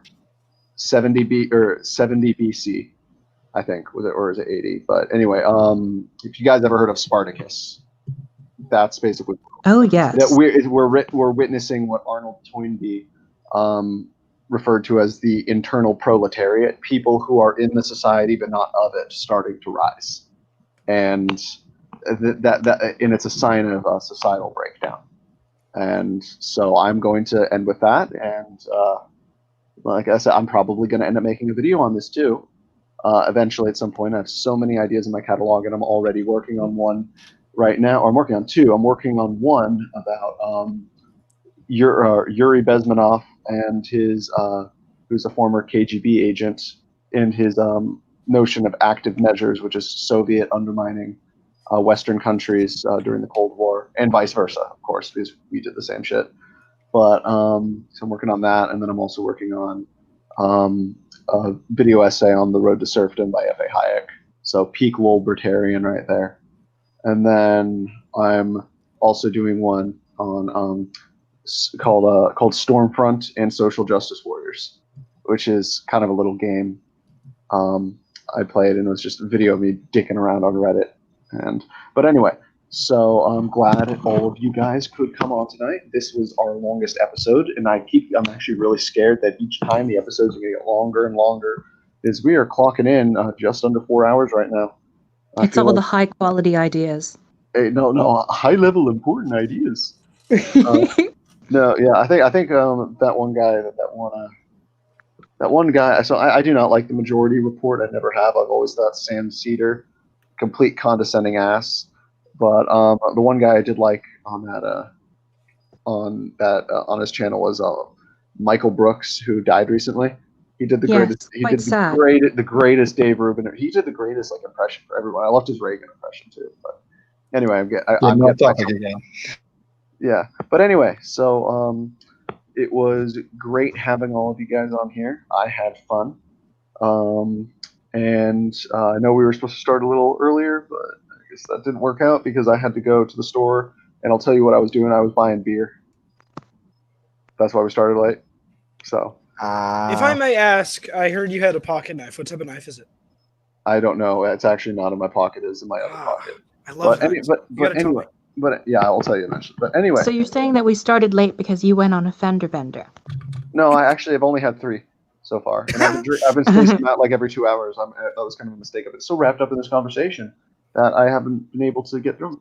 But anyway, so for all of you guys, I'm surprised we've actually had 3 consistent listeners. I mean, we were up to 10 at one point, but we've had 3 consistent listeners for this for the past almost 4 hours now. So I thank you for sticking with us. You are clearly our core fan base, and we thank you. And so if you guys have not, you should like, subscribe, and click the bell, because I think from what Michael told me, clicking the bell does something, and that's important. So yeah, clicking the bell turns on notifications, so y'all can be notified whenever the Politicrat goes live or whenever he uploads a video. So it helps you stay tuned. And on that note, thank you for tuning in tonight to the episode 4 of the Political Pigpen, and we look forward to seeing you next time, whenever that is, which will probably be in about a week or maybe 2 days. It depends. I'm very arbitrary with my upload schedules. Good morning, everybody.